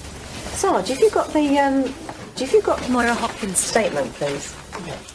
Opening a grey folder as he approaches, Barry removes the appropriate form and hands it to her. Cheers. Standing behind Rosie's left shoulder. Yep, here we go. Vivian Friend points to the relevant passage. Celia used to confiscate his car keys when he'd had one too many. She a viable suspect? Frustrated, Well, Vivian furrows a confused brow. if Wainwright didn't kill Lucy, maybe Celia did. And maybe she was opportunist enough to move the body in his car.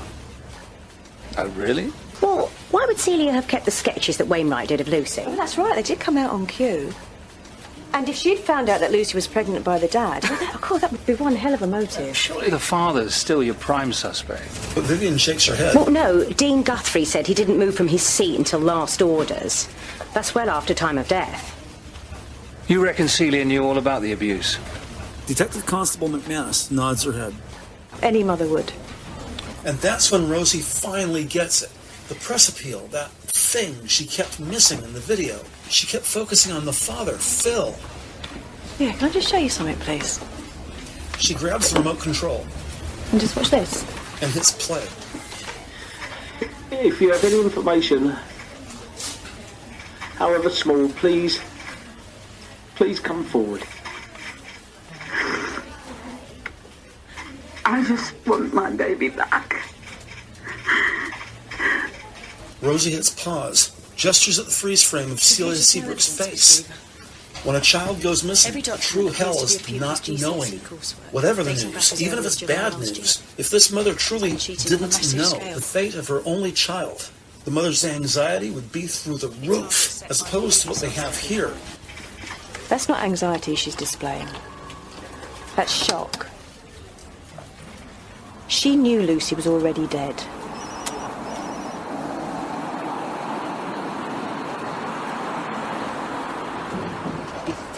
The barmaid, Moira Hopkins, works once a week at her brother's wrecking yard in Hammersmith.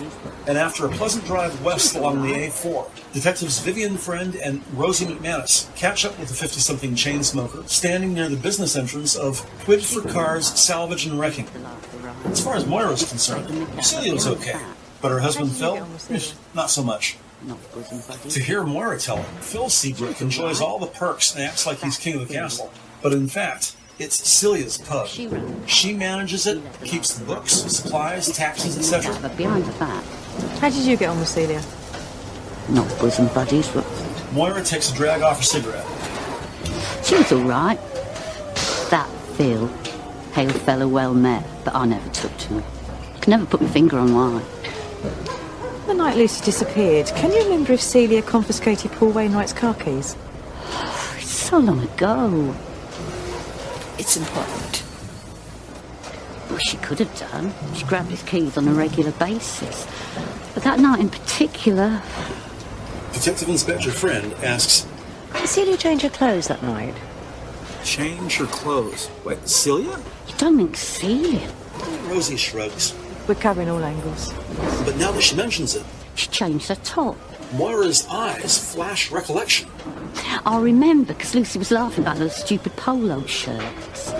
Celia suddenly appeared wearing the same shirt as before, except I could tell this was straight out of the packet because of the creases.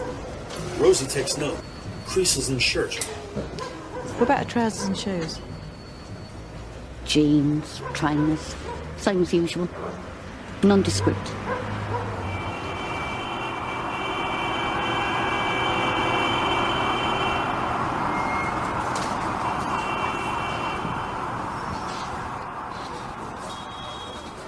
Once back at M.I.T, momentarily shifting their focus away from Phil, Vivian and Rosie review what they know so far about the victim's mother.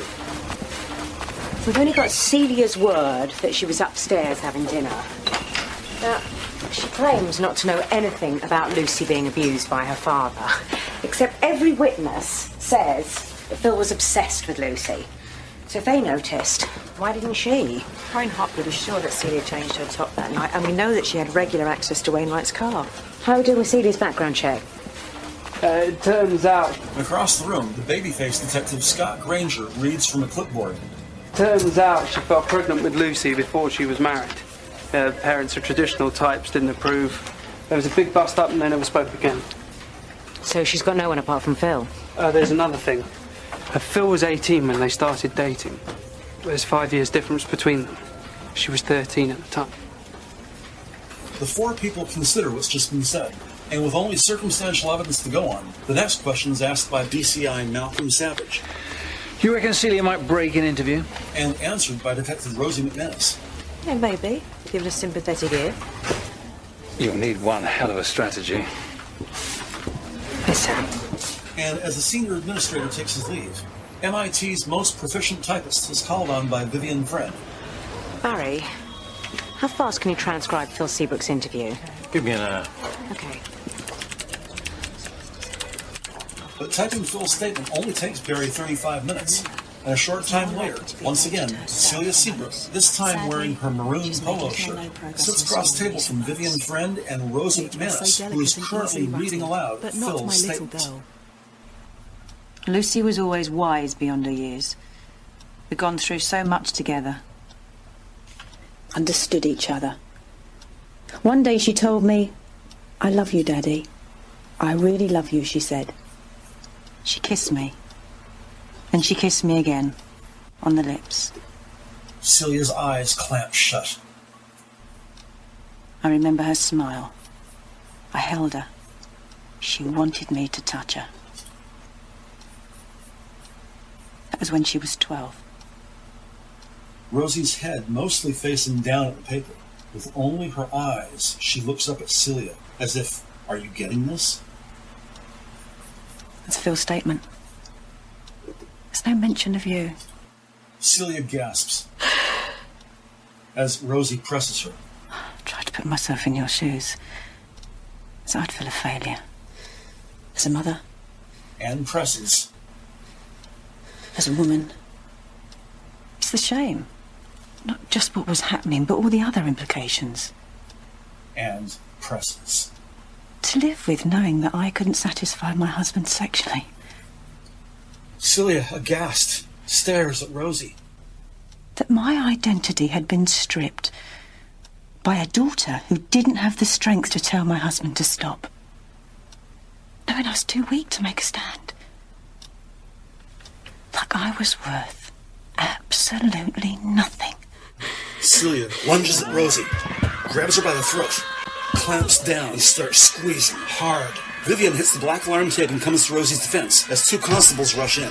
One of the guards hooks Celia's elbow on his forearm and pulls back. As, with help from her immediate supervisor, Rosie is finally able to pry loose Celia's powerful fingers from her throat. D.C. McManus firmly puts Celia's hands down on the desk, and as all grips begin to relax, with a nod of thanks, D.I. Friend gestures for the guards to leave, and as Celia's hand begins to pull back, Rosie holds on to it. And for just one compassionate moment in time, Mrs. Seabrook finds comfort in this simple human contact from one sister to another. Three women sitting at a small table in a room now returned to quiet. With no other cards to play, the suspect Celia Seabrook tells detectives what happened the night of May 4th, 2000 at approximately 9:45 when her daughter was about to leave for the night. Lucy came to say goodbye. I could tell she was pregnant. She broke down, ran out of the kitchen. So I followed her. Dean was on the karaoke next door in the bar. House of the Rising Sun. The only song he could sing. Go on. I needed to know. She launched at me. So I pushed her down the cellar stairs. Her right hand covers her face. I felt so ashamed.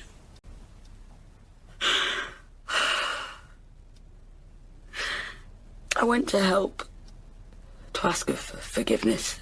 She pushed me away. She said she didn't care how deformed it might be. She said she was going to give it to me to look after, like a permanent reminder. Then she stops crying. When she turned to go back up, I just picked up the mallet. But then her eyes go dark. Smashed it over her head. And just as quickly, it felt. Her expression returns to what? Relief. Relief. And I suddenly thought that if Phil believed that she was missing, then he would need me. Finally, he'd need me. Slouching as Celia Seabrook puts her head down and begins to cry. Vivian Friend is stunned, and it's all she can do to maintain her own composure, as, seated next to her, Detective McManus studies the dark blue carpet. Over the next hour, in her own words, the suspect writes her confession on 2.5 pages of ruled paper, and unless some unknown surprise comes up, her confession will be signed off by Crown prosecutors as well as the local magistrate, and Celia Seabrook will be remanded to the custody of Her Majesty's Prison Service. And finally, 154-2000, case closed. Epilogue. Upstairs at the offices of M.I.T, it's finally end of day shift, such as it is, as investigators turn off computers and desk lamps, lock their drawers, and take up briefcases, coats, and brollies as they joyously prepare to clock out. A little slow getting out the door, as Rosie uses her foot to slide a cardboard file box under her desk. She's approached by DS Trevor Hands, who pays her a compliment. Good job. Thanks. Yeah, it was a hard one, but we all did it.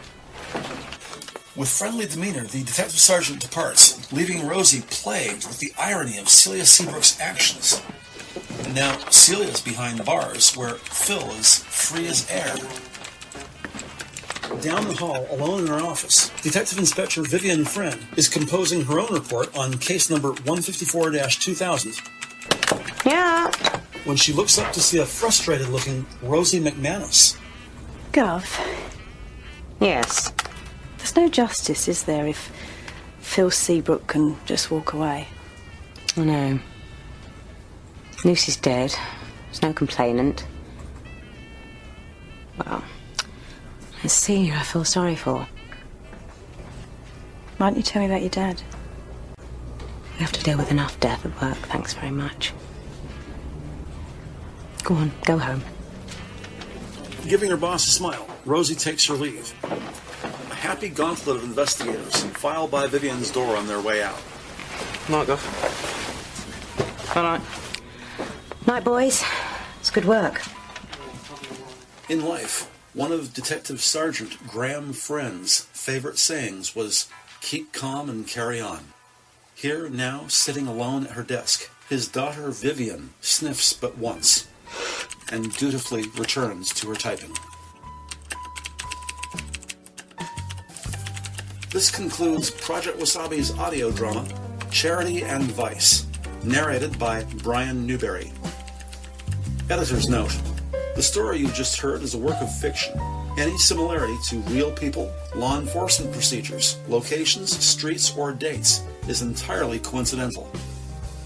Be on the lookout for poetic license. It should be noted that, contrary to this story's ending, in cases of pedophilia, a claimant is not necessary. The decision of whether or not to prosecute rests solely with, appropriately enough, Crown Prosecution Service.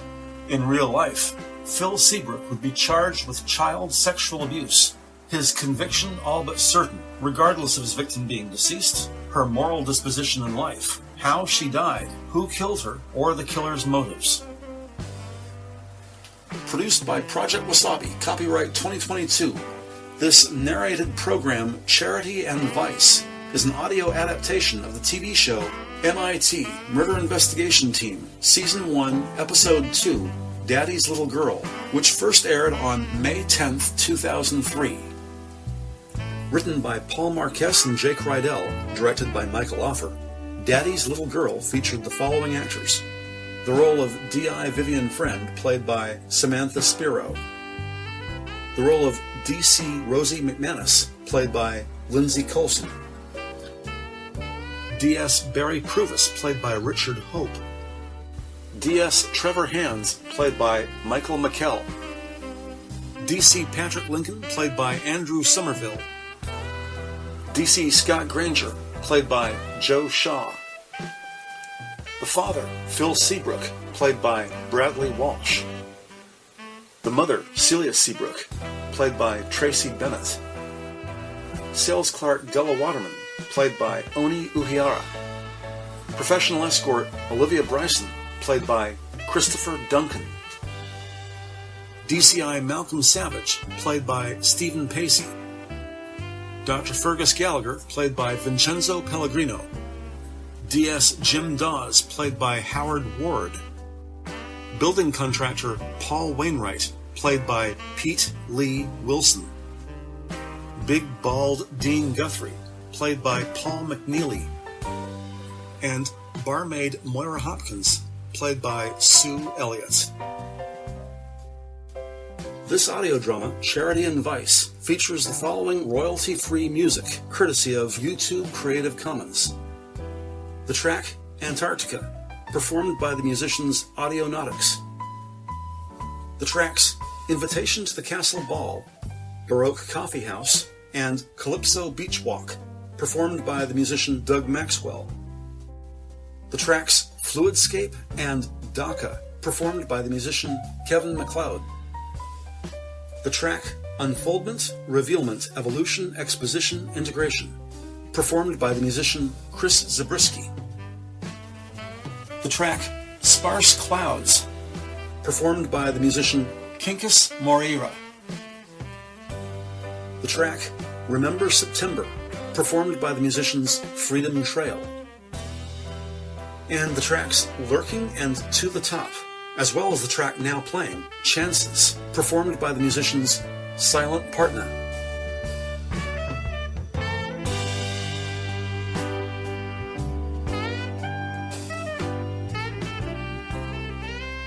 If you enjoyed this Theater of the Mind audio podcast, we hope you'll share it on social media. For more free audio dramas as well as non-fiction documentary podcasts, visit us online at projectwasabi.com. On behalf of Project Wasabi, this is Brian Newberry saying thank you for listening, and we'll talk to you soon.